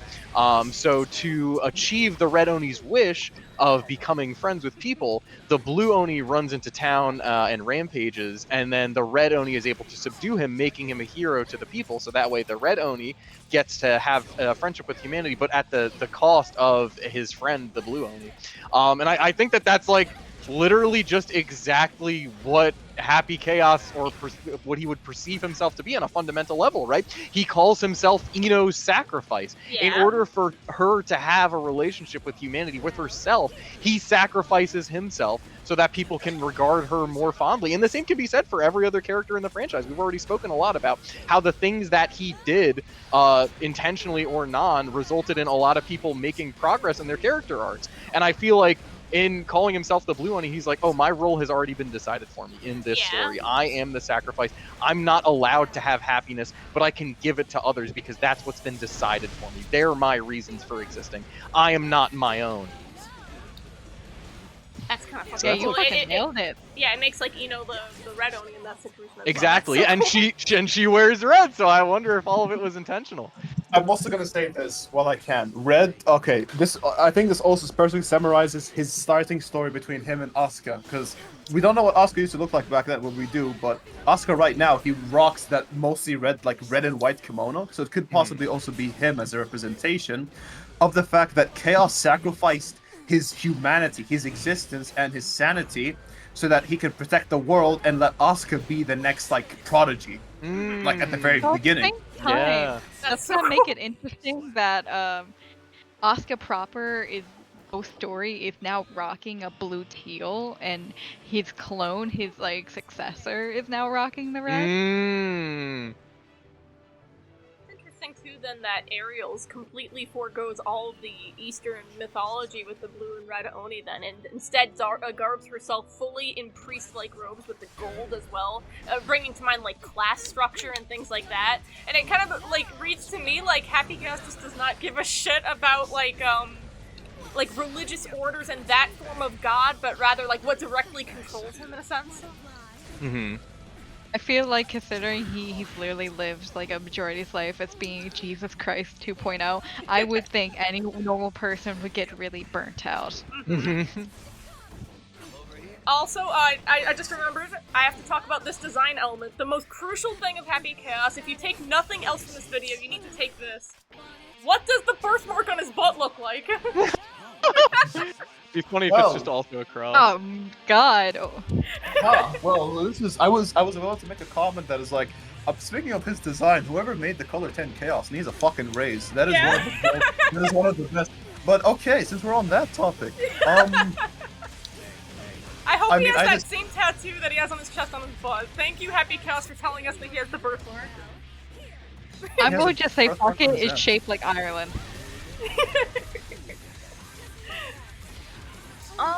Let's see, any other design element? Oh, I like his dual guns, and the entire lore behind his guns. I really wanted to talk about this. Happy Chaos does not have just one theme. He doesn't just have drift. His other theme is 6 Black Heaven's guns, which tells the story of his guns, which is really cool. Oh, I always saw it as the story of like the original. Yeah. Of, like the original talking. But yeah, also the fact that like the title came back in another game, because like if anyone doesn't know the lore of Happy Chaos's guns, like I don't know if D want to say it, but I love his lore for his guns, like Crescent, like yeah, they're I forget what the half moon crescent heaven. Yeah, I don't know what they're actually. Yeah. If someone could just pull up the wiki entry super quick for his guns, because whoever wrote his wiki entry for GG World is a comedian. So no, But I yeah, know the story way, of his guns. yeah, I'm gonna say yeah. that very quickly. I'm sorry to interrupt you, Banix. Go The ahead, story go of his ahead. guns is the fact that there were 6 guns. There were these mythical guns that were like some of the most. No, They're like it's 5. heavenly guns. Oh, it's 5, right? Shit. Sorry. Because it's called 6 Black Heavenly Guns. Sorry. There are 5 heavenly guns in the world, and the fact that Chaos owns one of them shows the fact that he must have great knowledge of the universe. But at the same time, his other gun is actually just a copy of it, and it's not the real one with the real powers. It's just a replica. But yeah, like to Exactly. elaborate on that, actually, it's not 5 guns in the world. It's 5 guns across the entire multiverse. Yeah. Like that's it. Only 5 of these guns exist, and he managed to acquire one, and he liked it so much, but he couldn't find another one, so he just made a replica that's just about as powerful. And we don't know which one's the real one and which one's the replica. One of them is like the most powerful weapon in all the universes, and the other is like a Nerf gun. What I like to think is that the gun he uses in the game is the fake gun, and that's why characters can take so many bullet holes. And then once he does his ult with the Deus Ex Machina, that's when he takes the second gun out and starts blasting you with all the magic and shit. Oh yeah. It's just like Ooh, his that's a actual good gun is idea. just like. His actual gun is just like, bullet, and the other one is the mystical one that's like, Deus Ex Machina, let me show you the true power of magic. I And wanted to speaking of that, like, yeah. Arxis, I will pay you to let us even get a fraction of what it looks like when Happy Chaos is going all out. That'd Like, be he is the insane. god of magic. Please, let me get an indication of what it looks like. Him, like, even a smidgen of using his power. Man, you saying that? we- It reminds me of the fucking God of War meme where it's like, Zeus, eliminate my enemies for me, and my life is yours. Arxis! Show me a lore accurate Happy Chaos, I think if- and my life is yours. If we get at instant kills, I bet we're gonna get something like that. Because, need I remind you that Happy Chaos's hobby outside of, doing everything he did in Strive is that he's also, like, Axel Lowe's, like, personal, like, bed demon, where he's like, oh, I'm stuck in your head, oh, I'm gonna haunt you forever, and just, like, Yes. scaring the shit out of him constantly. Oh, Axel! It's like, ooh, hide it. I feel like the way he's Multiple terrified. times. I feel like the way he terrifies him at this point is just like he just shows up and is like, "Hey, I'm gonna order some food. You want anything?" He's just like, "Oh." I wonder. Walls. I mean, nothing scarier than like being able to stop time and then you meet someone for the first time who's able to negate it. Like Yeah. JoJo's Bizarre Adventure, fucking Stardust Crusader's finale ass moment. Oh yeah. Yeah. I was gonna say, not to mention, like a lot of people forget that like with Zerd, the original harasses Axel in the future, and Happy Chaos brings it up in story mode. So I'm wondering if we're ever gonna see context for that. No, Remember when Pardon? he made Axel Lowe speak like in PlayStation controls to Asuka? Part of me wonders if the reason that he has beef specifically with Axel is because he has the relationship like that would otherwise fulfill Ino, if that makes sense. Like the notion that because Axel exists, that Ino doesn't necessarily need Asuka, so he's essentially depriving. I keep saying Asuka instead of Axel. Because Axel exists, Ino doesn't need HC, and so because of that, HC feels like Axel's the person depriving him of the purpose that he needs to regard himself as real. He even says to Axel straight up, like, "Oh, your conclusion is meaningless. You think you found happiness. I don't believe you." Exactly. Yeah, like he gets mad at him about it. It's like we don't really see him say anything like this to anybody else. It's literally just Axel that he has this specific beef with. And I think it's because Axel has achieved that sense of fulfillment, especially come the end of Strive, where he's like, I'm content to live my life the way that I want to and surrounded by people that know me and love me as the person that I've decided to become, rather than, you know, what's been festooned upon me. And he was showing that to Ino too, which is like probably worrying to HC. It's like, oh my god, no, you can't give her that. I'm the only person who gets to do that because this means I can get rid of myself and that I have a purpose.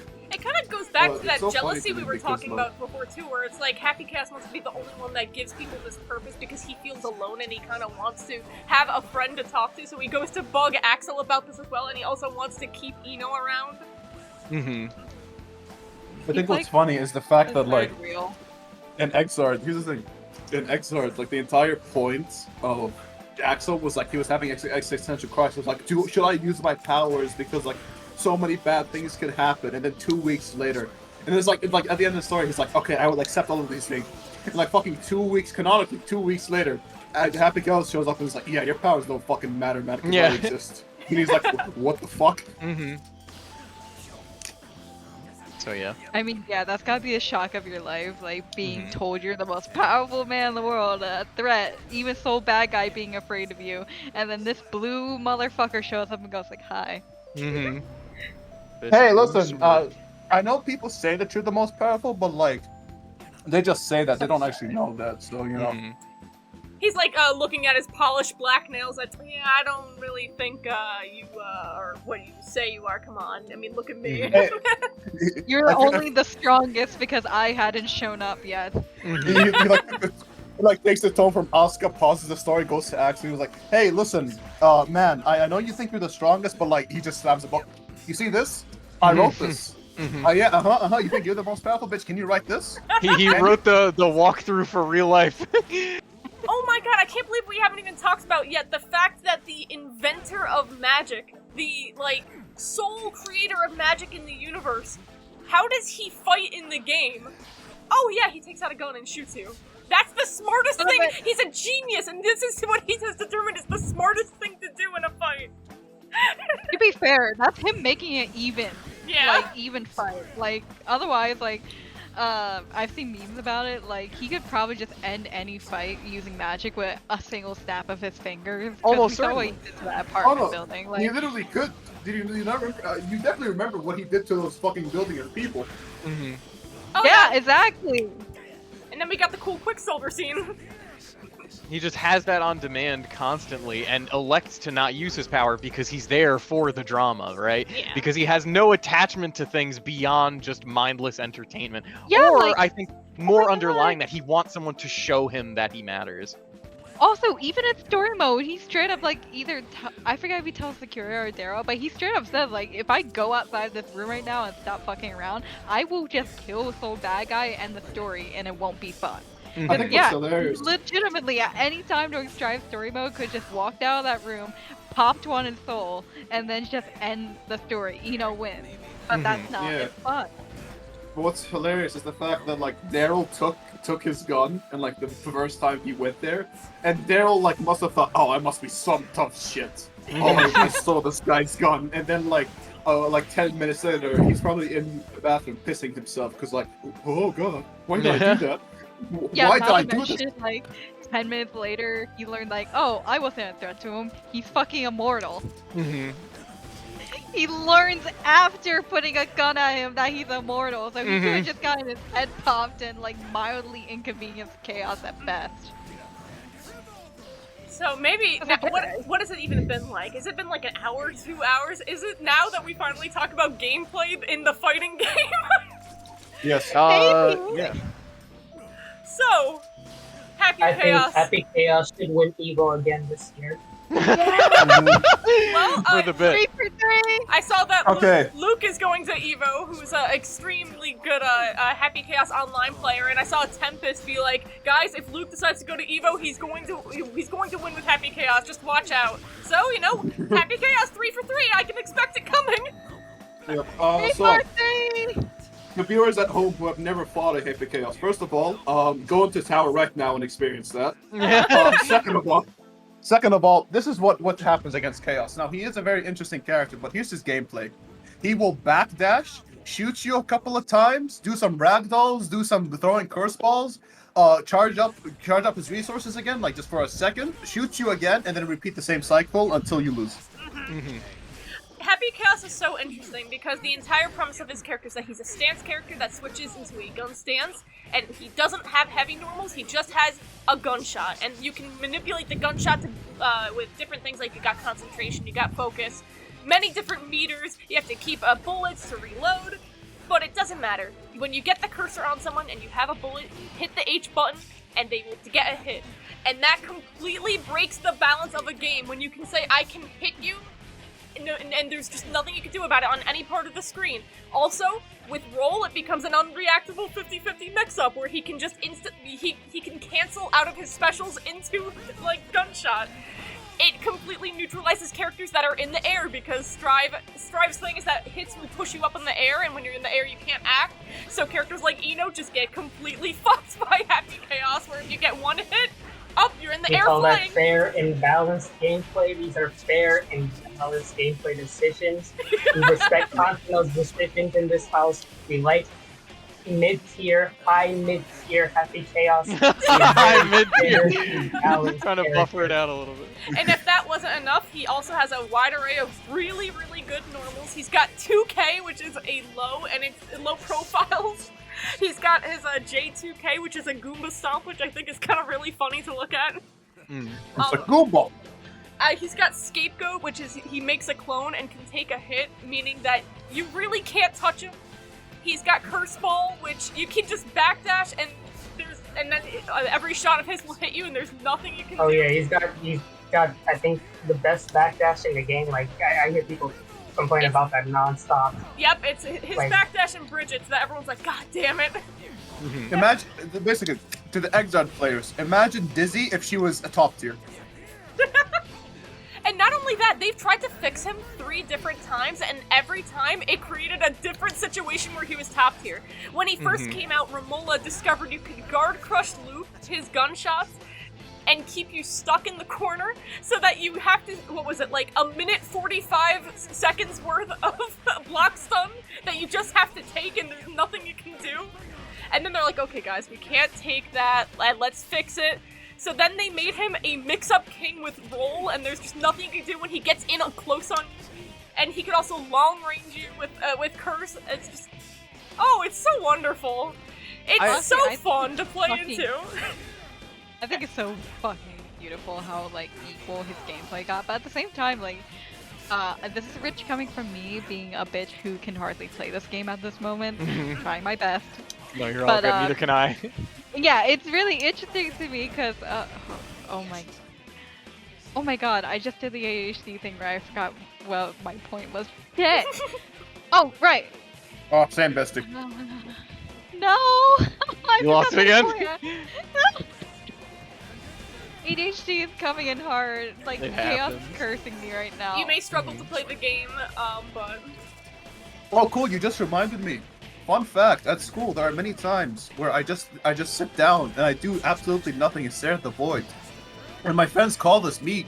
It's like it's me not tweaking out, but it's what they call a chaos moment because they know 99% of the time I'm just there sitting thinking about happy chaos and nothing else. And then when somebody distracts me or something, I completely forget what I was thinking about for chaos specifically at that moment. Like, hey, what's you thinking about chaos at this moment? He is the patron god of ADHD, so it is fitting. I guess if you wanted to take some time a little bit to remember what you're saying, I had some more to talk about with regards to his I'm gameplay. gonna give a minute because like I had a whole thing about gameplay and then it just got bipped out of me. So. Yeah. Yeah, Jay? Feel free to interrupt whenever you do remember, but I just think it's really interesting. What? Oh, I said bet. Okay. I just think it's really interesting that Happy Chaos again as like the pinnacle of the universe in terms of like shonen power scaling. The way that he fights also, like his animations to me are very evocative of somebody who like either just completely doesn't give a shit or has no idea what the fuck it is that he's doing. Because every other character in the game has a level of composure to their fighting style, even like the goofier ones. But Happy Chaos is just throwing himself at you. Like, for lack of a better word, he really just looks like a crackhead fucking like tumbling, doing things so haphazardly, and I don't know, it's very interesting the fact that like he's supposed to be like this gun-toting messiah, and like he pushes you, he like tries to like throw himself at you, he feels very gangly and uncoordinated, he sucker punches you, nothing He speaks throws to a haymaker. yeah, nothing speaks to like a level of like formal awareness of what it means Okay. to fight, which he Do you invariably mind going has. all the way to the left side of the screen real quick? Oh, certainly. Look at how he's holding the gun, and look at how he walks at you. Yeah, his arms just completely loose in the sleeve. Like there's not a sense of He's like not, trigger like- discipline. He's not holding, no trigger discipline, he's not holding it with 2 hands, he's just like, I'm gonna Yeah, he's walk just at stumbling ya. forward towards you. What's interesting is that when he does his focus, he actually does look like he's trying to hold it genuinely. Like he's got his like glasses down, he's like trying to look through the scope. Oh shit! Mhm. I gotta actually take it seriously. Yeah, drop. Yeah. Oh But yeah, yeah, like I that- finally that- remembered. Mhm. Oh yeah, the point I was trying to make was like, despite a bunch of people's complaints about like Happy Chaos and how overpowered he is, it feels like it's justified beyond like, I could be LOL, well, he's the most powerful in lore, so it fits. Like, a lot of time with Happy Chaos, like, his players earn being that OP considering how absolutely goddamn hard he is to play. I know. I really Yeah, wanted yeah, to bring yeah. this up, despite all the complaints that he's caused, and like how game balance has had to change because of his gameplay. I think his kit is really like interesting and unique. Like, and the fact you're allowed so much accessibility in how you want to play. You can play long range. You can play mix up. You can play like counter poke. You could play like there's so many different ways to play as Chaos, and you can identify different players based off how they play their Chaos. That's so fucking cool that like that kind of flexibility is allowed. And I also just think he's really interesting to watch in tournament compared to other top tiers. Like, he feels like Melee Fox to me in a way, where it's like, yes, he's top 1. Yes, he breaks a lot of shit, but it's interesting seeing how he tackles different situations, how, like, different players pick him up and do things with him, who can beat him, and what special, like, matchups things they have to learn specifically for him. Like, people have to learn how to play around Curse Ball. It's a matchup that everyone knows, and I kind of really like that. It's fun. Yeah, I it's definitely like it cemented as more an than like antagonist. things like Ramlethal, where it's like, okay, well, Ramlethal's gonna do one thing, and it's hit you in the mid-range, throw you to the other side of the screen, and blow you up, and then she wins. That's like kind of boring. But Happy Chaos can win in a like he has different win cons and different ways of doing his shit. It's really fun.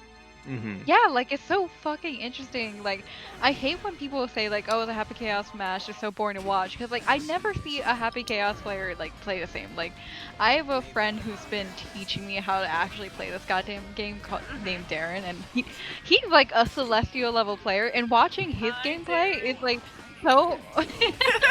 it's so hey, Darren.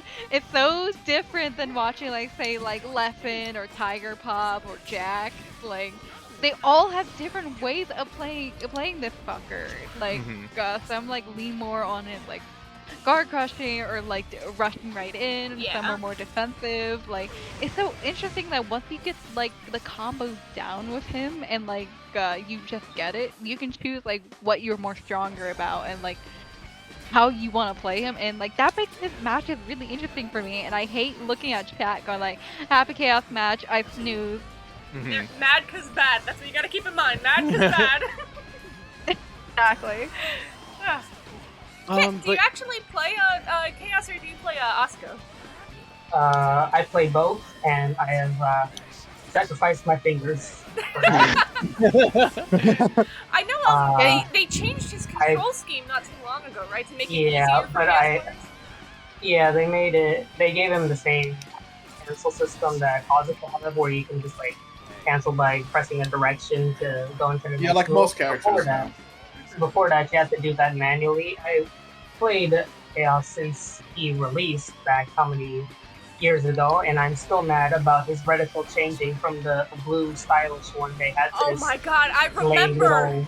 little- I spent so many times trying to mod that back in until I just so many. Is it that with every version change you have to change it back again and it's Yeah, not worth it breaks. Yeah, it breaks. It makes the game crash, and then the wild assault update came, and it's like I'm over it. I'm over it.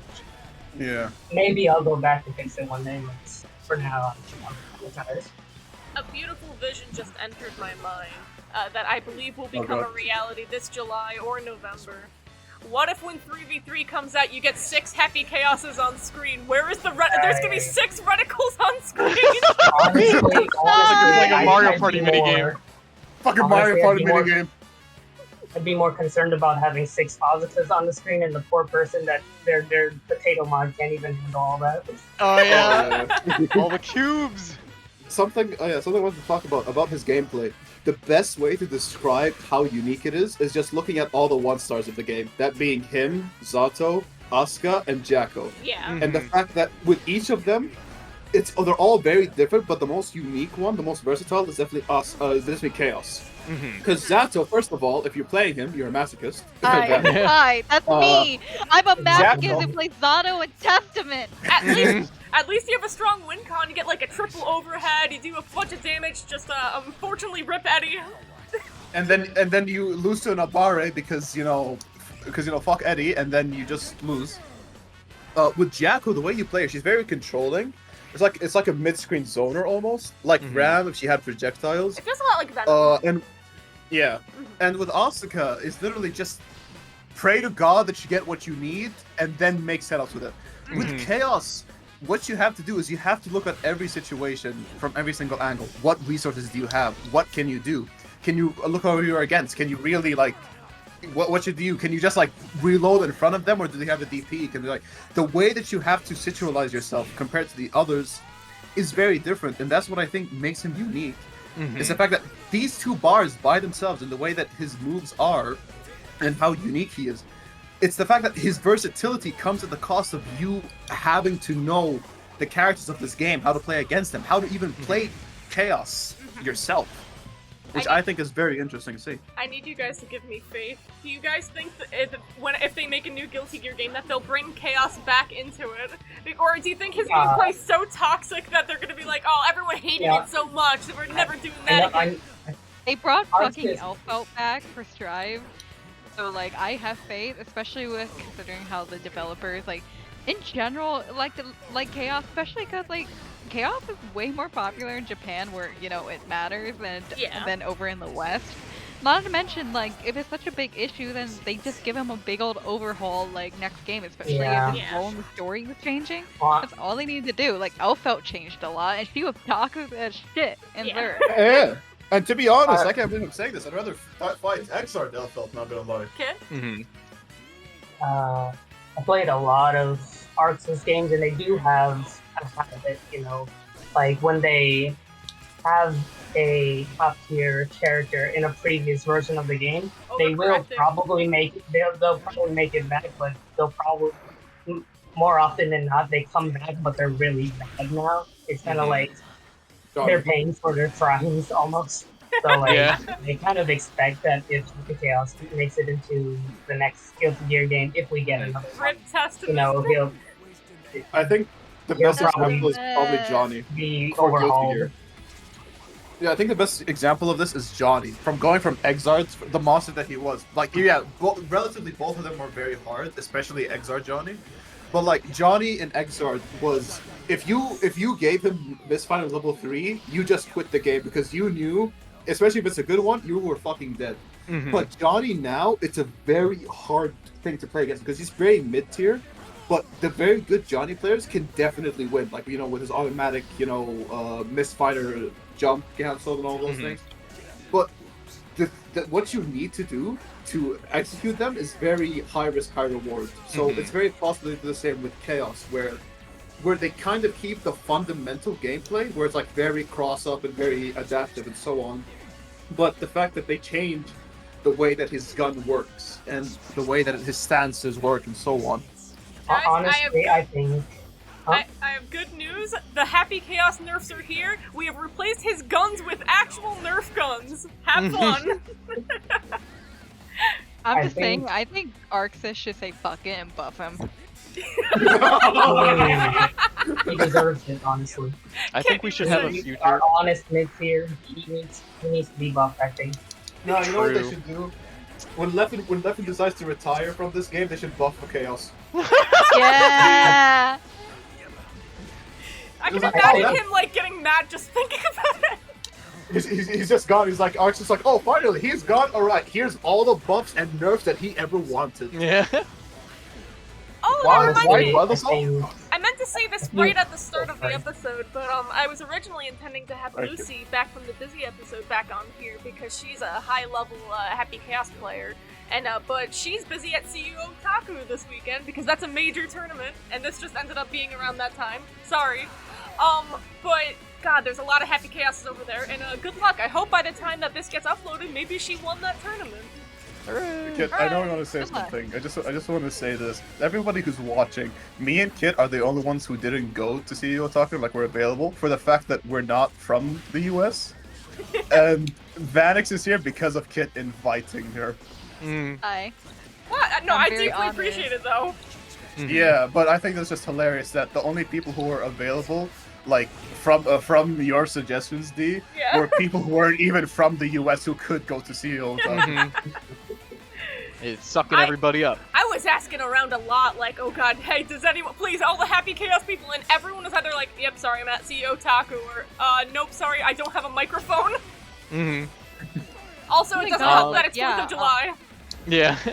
That too. Also, I'm so glad. Like, there was a convention, a big one. I usually go to this weekend, but I decided to opt out for reasons. So like, I was unexpectedly home, and then like I got like, hey, do you want to yap about Happy Chaos? I was like, would I? Would you like to yap? You know, it says Happy Chaos says he doesn't believe in fate, but you know what? I do. This was fate. Oh. Yeah, just a few more things with regards to his gameplay. I also just really like that he's a zoner. I think I remember an interview with a director for a fighting game a while back who said that zoners are like the villain archetype of fighting games, or it could have been a video essay that I was watching, and I'm just really glad that they gave that to HC because it feels very appropriate. He's the one denying you the ability to play your regular fighting game. Now you have to play his game.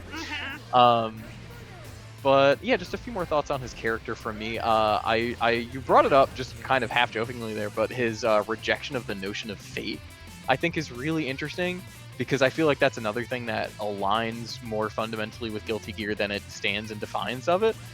So to like see him also kind of share that is interesting, but I think it's coming from a place of, again, him believing that essence exists before existence, right? So that's why he's also offended by the idea of suggesting that he has a particular motivation for doing things, even though I think we've all kind of discussed at this point he probably does, either consciously or subconsciously, that he's like trying to suppress from other people around him, just for the sake of playing the role that he thinks he has to. But yeah, just wanted to say that really quick. So I was going to continue on the note of, like, if they brought him back in another game. I think the issue at its core with why, he's considered a problem in the gameplay space is his mechanic of being able to shoot the gun during his recovery.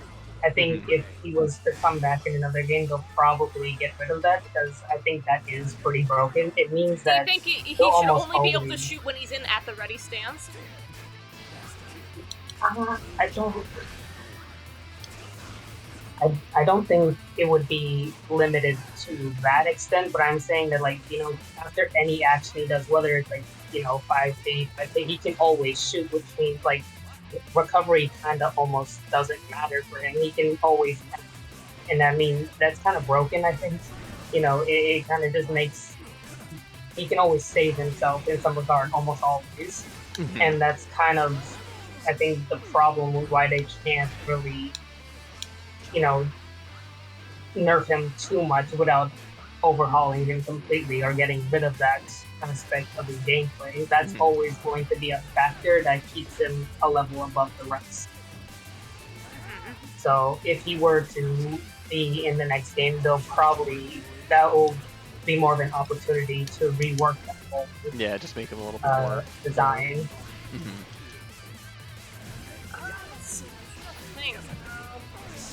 We can talk about Oh, drift if anybody yeah. has. Oh, We haven't talked about it yet. Oh god, we gotta get to that. I wanna just want to say- say something. Right at the start, I just want to say, Yeah. I've never once heard of a character's theme starting off with a joke. And having that joke land perfectly. Like, every person that listens to that song hears those first 2 lines of, "It took me 10 years to find you into something," but I Oh forgot. yeah, I had a lore thought about that line that kind of blew Ren's mind the other day. Hold on, see if I can find it in the lore chord right quick. Yeah, so I want to say something because like I guess I could also mention this with the lore. First of all, when I first heard that before I got into the lore, I just thought it was hilarious and moved on. And now whenever I hear it, I'm like, oh Jesus. Yeah, he's a real one. Like, oh shit, he's going Yeah. through it. Yeah, but the Yeah, thing that's is, a lie. something You that's go always first. mentioned. Yeah, thank you. The thing that happens with a lot of chaos, I don't know if maybe it's just me interpreting things.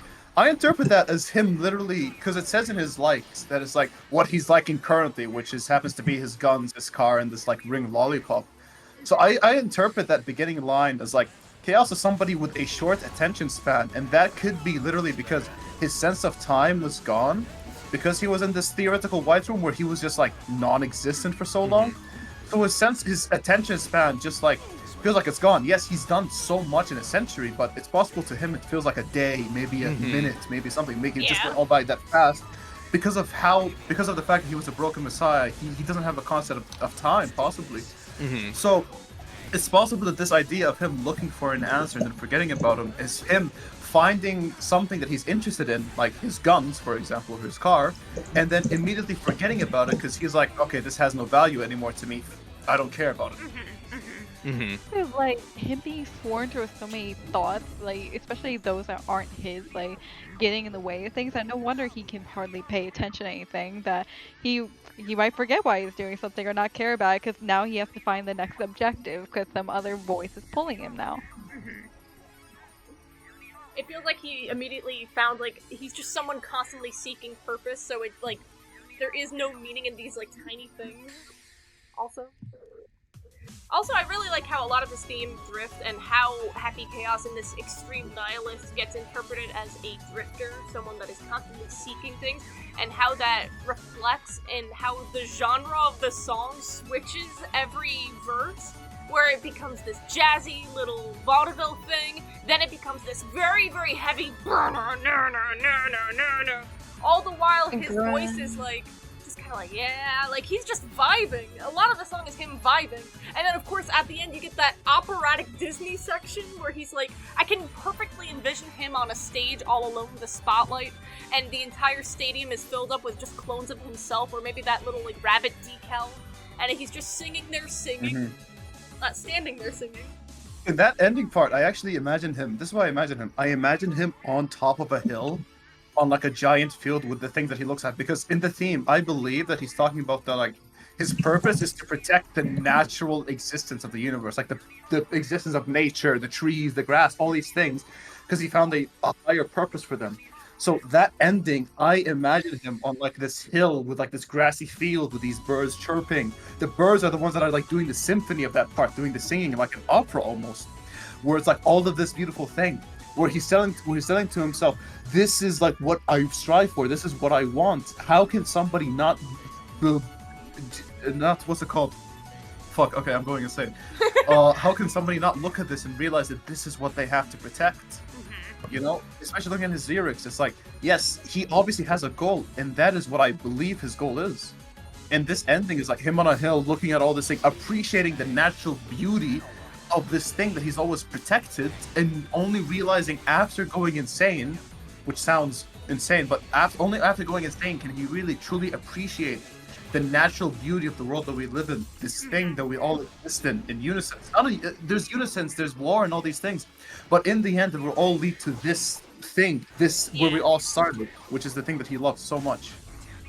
I also feel like with the I Want song, like I always compare it to that moment where he breaks in story mode and gets emotional. Like the I Want is like the rest of the majority of Drift is like him obscuring himself and seeing lackadaisical, being nonplussed, being. Yeah, I'm posting that part in general because it's just so fucking beautiful.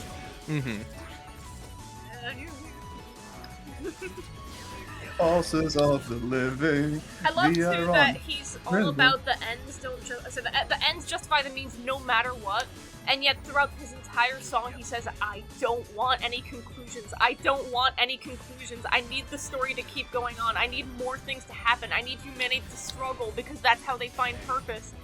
And additionally, how that reflects in a meta way, where once his song ends and he's like, and the infinite one, he can't let that song end, and so there's a little piano that goes on right after, and it's like starting up the song again, but it's like kind of struggling, and it's like stumbling a little bit, because he can't let the song just end. He has to let it keep going. Very funny.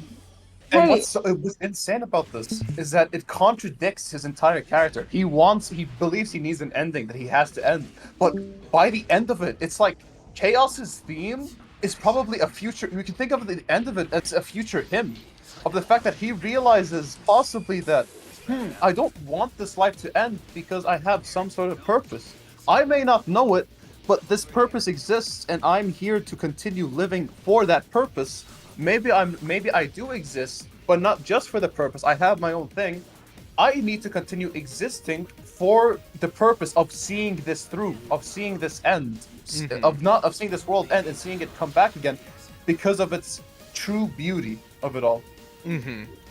I actually have a few thoughts about Drift as well, and I think that, again, it's very evocative for exactly what we've been talking about for the whole time, and then kind of related to what everybody said already, but yeah, I think it's trying to be a message about how he felt he was supposed to exist for the longest time, right? He feels the crushing burden of having to be humanity's savior. He talks about 200 eyes on me, there's hundreds of eyes on me, and then there's 100 of me. So again, just the notion that he's subject to the whims of the universe and not his own person, that who he is decided for him. And then the truth is not always real. I don't want any conclusions. I know you already talked about that, Dee, but I feel like there's something also to be said of the truth is not always real.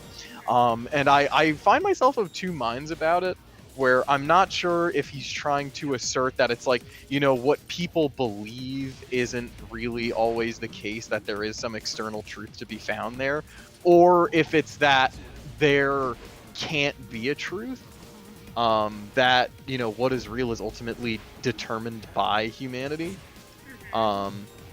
But yeah, no, I think, you know, just kind of echoing the sentiments that everybody's already expressed, I really do like that ending of and buried by waves, I'll just be a black seed. Like, you know, he's giving up who he is. He's just allowing himself to float aimlessly until he's given a purpose by someone else.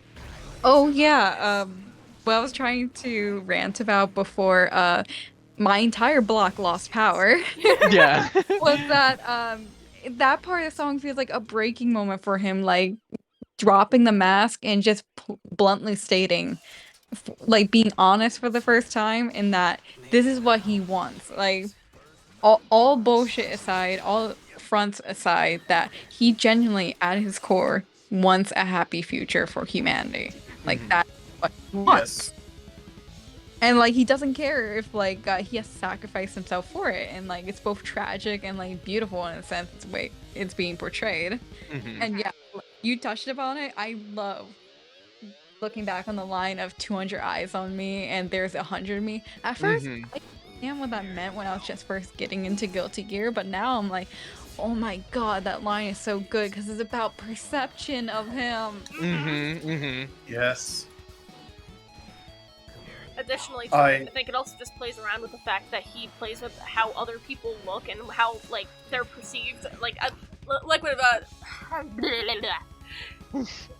the whole fact he does the double agent, triple agent thing by changing how a person looks and how he changes how he looks constantly. The truth is whatever is right in front of you, and that's what he asserts throughout the White House speeches, is that, like, if a robbery on the other side of the world is real to you because it's not happening directly in front of you, the only thing that's true is right in front of you and things that you know for certain. But he constantly plays around with that because he wants to keep, like, conflict and struggle to continue. I remember, I found the DM as well. I was talking to you, this was a while back in January, about this lyric, to be specific. And I always thought about it so much, and I kind of got this weird, interesting idea from it. First of all, he says that there are 200 eyes on him. This is obviously him turning to the fact that at the very beginning and immediately, he wants the drama, he wants the attention to be on him for, like, this main show that he wants to organize, which is obviously, you know, getting back for godlyhood. Then there's 100 of me. I kind of interpret this as the fact that he wants people to look at him because he believes that there are others like him, others who want to do things for the sake of the natural beauty of the world, for keeping humanity safe. While the way that they would do these things is definitely very different to how Chaos would do it. Like, I doubt any of them would sacrifice themselves.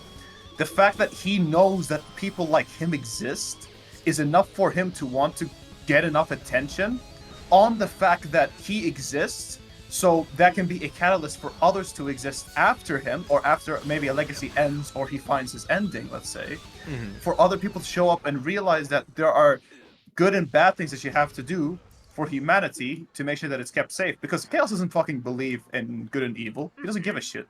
He only cares about his main goal. And that's what I believe is something a lot of other people could do because of how many eyes are on him during his story. So, I think we've discussed quite a bit about Chaos. And honestly, there's 10 million more things that could be discussed about Chaos. But I think we're going to start wrapping up towards the... because it's just been like 2.5 hours, I think, making this the longest podcast I've ever done by far.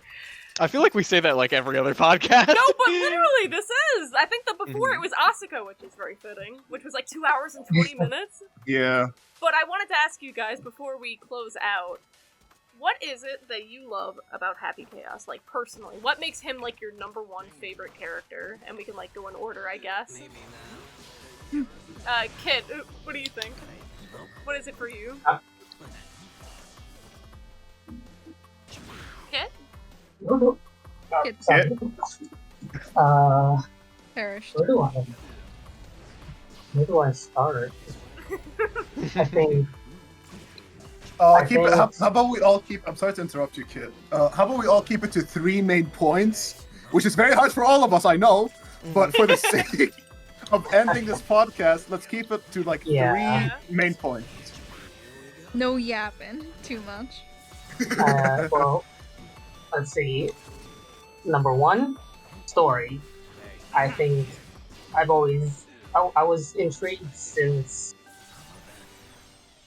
you know, knowing that he had that cameo in Zerd and now knowing his connection to Asuka, who, you know, most of you know is a very important character to me, and seeing how their stories are intertwined is very interesting to me. I find it very compelling and interesting to, you know, dive into and speculate about. There's a lot to talk about, evident by, you know, how much we spent yapping for the past 2 hours. So that's one reason why I like him. Another reason, design. You know, we went over it earlier, but there's a lot of cool little details in how simple yet really he has these very specific details with the heart and the crosses and how that relates to his state that he's in now. And I think that also kind of pulled me in when I initially saw his design. And 3, I just think he's hot. Like, honestly. Literally. Have you seen the collab they did of him in the band with this, like, the t-shirt going down? Like, that is my bias. You know, on the train, in the subway. Kit, we both have really muscled arms and we're shaking hands right now. It's very ironic you say that, because that's the gift he sent when replying to me about his point. Like, look at general and scroll up a bit. Yeah. Alright. Red, I guess you're next. What is it for you? Oh, hi, it's me. Okay, this is very hard despite it being my fucking idea. First of all, his existence, the fact that his existence specifically is the reason why Guilty Gear exists is fucking amazing to me. The fact that one character that only now, like only during the release of the game, did people realize how important he was, and the fact that he was in the story the entire time, we just didn't know he existed because, you know, plot and all those things. Second of all, his theme, first of all, being one of the best themes in my opinion, and how many meanings it has for a theme. Because I enjoy talking about themes, their meanings behind them, and so on, and that's kind of what I talked to you about as well. And it's just the fact that his theme, out of so many other themes, has so many meanings. You can interpret so many things and think about so many things. dissect chaos. You can dissect chaos as a character by his theme alone, and that's amazing. Mm-hmm. And the final thing, the fact that on the outside he's this fucking ADHD dumbass who uses guns to kill people. And Vanix? Oh boy, chaos. Oh goodness. Hi, I've been in a Guilty Gear hellhole for almost 2 years now. Like, my experience with games a lot, or like me getting into something, is often like if I'm interested in a character. Mm-hmm. And like, mind you, I can sure see a character's design and go like, oh wow, that's a nice design. I think I like them aesthetically. But what really made me adore Chaos was when I looked into his lore and seeing him in story mode. I was like, oh, this isn't just me thinking he's hot as hell. I'm adoring how he's written. Like, it's like a character's personality, their lore, like how they're done, that makes me like really like head over heels. Like, I adore them.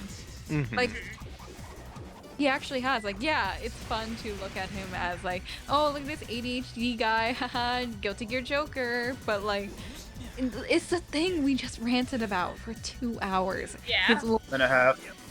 from himself, how he's an omniscient being who means well but has been corrupted by the universe he's tried to save, and humanity he's tried to save again and again. It's like, it makes him a tragic figure, and there's also a lot of mystery surrounding him too. And like, hell, it interests me that the fact that not even a lot of people, if any, even know what's going on with him in the universe. Mm-hmm. Interests me, especially the fact that it isn't just like me like being high or something. Like, the developers are fully aware with this intention.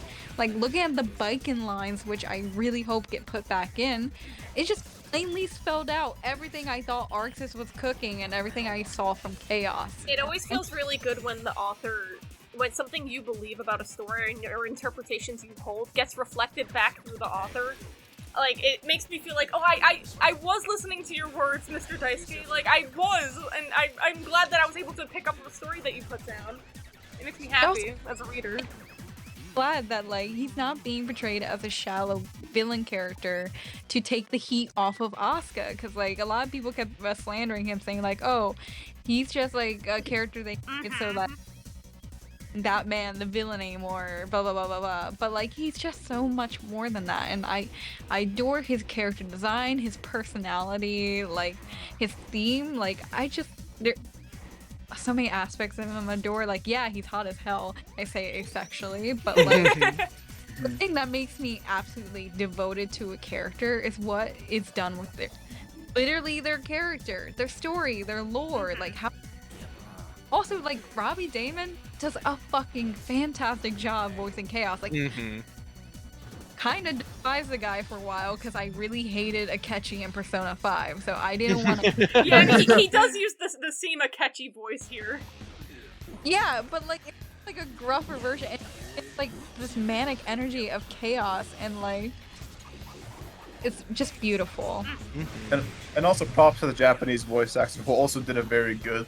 Because like, I play with Japanese voices. The Japanese voice actor, yeah, he also did a really good job. Did a really good job of portraying Chaos as a character, just like Robbie Damon did, and I think they did an excellent job. Yeah, they both go for different angles on it, where it's like you get more of like the subdued anger from Robbie Damon's portrayal, and meanwhile, I don't know the name of the Japanese voice actor, but he does more of like a quiet, mysterious one, where it's like like that. Like, he's always kind of whispering a little bit. It's very fun. I like the difference. I haven't listened to Korean Chaos at all, but I'd be interested to hear how he sounds as well. Absolutely adore interpretation from both voice actors, because it recontextualizes what Chaos is saying and like his actions, and it's like fucking interesting. But in the end, well, him. I think it's funny too. Daisuke has a quote where he's like, "Oh yeah, I play the game with English voices, and I love Robbie Damon." I feel like with Chaos, I feel like Daisuke is like, oh, these are really cool interpretations. You guys don't even know the start of it, just FYI. Yeah, But, no, we saw so much. Like, okay, here's the first page, and then here's the entire encyclopedia in my hands. He's just fucking waiting like a time bomb to just slam the shit into us. Every single fucking Chaos main, or like Chaos enthusiast, all of us, we're gonna go as insane as Chaos with this amount of knowledge of him. It's like waiting to burst. Yeah, if I don't see Happy Chaos, like that bomb burst a little in the anime, I'm gonna be disappointed. Like, Daisuke, please let me see my blue baby girl, please. And Even just the backstory. When he was Irish as well, I don't care. Oh, the original! Give me his backstory, something! Let the Irish fucker be up. And with that, I guess that's the end of the Talk to Me About Happy Chaos episode. Thank you all for joining deeply. I think this is a really, really fun time. I am always really excited when I get to talk more about the lore than the gameplay. Not to turn down the gameplay people at all. I just really, really, really, really love this story, and being able to talk about it, and probably the most important, or like one of the most important characters in it, makes me very happy. And I want to end off this episode in a very special way by saying, I cannot believe they made merchandise of Happy Chaos's face that you put glasses onto.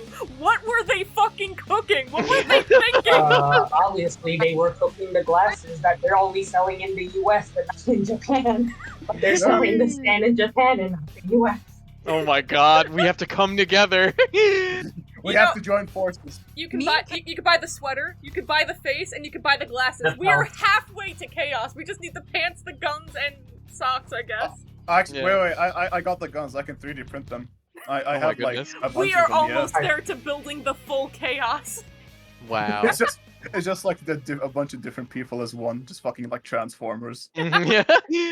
It's so fucked up that the deathmat is JK exclusive. And Please bring us. And with that, bye everyone. Thank you for watching. Before we end, hold on. May I mention one last thing? Yes. Nobody fucking comments on the fact that 30 minutes in, we said we talk about gameplay and then ranted for an hour. We know very well. Yeah, I was thinking about it the whole time. I was thinking about it But we're too, not getting but the gameplay. if they're watching this channel, they're already doomed, okay? They should know what to Yeah. expect. They're doomed. Well, Their if somebody, asses are not playing the game.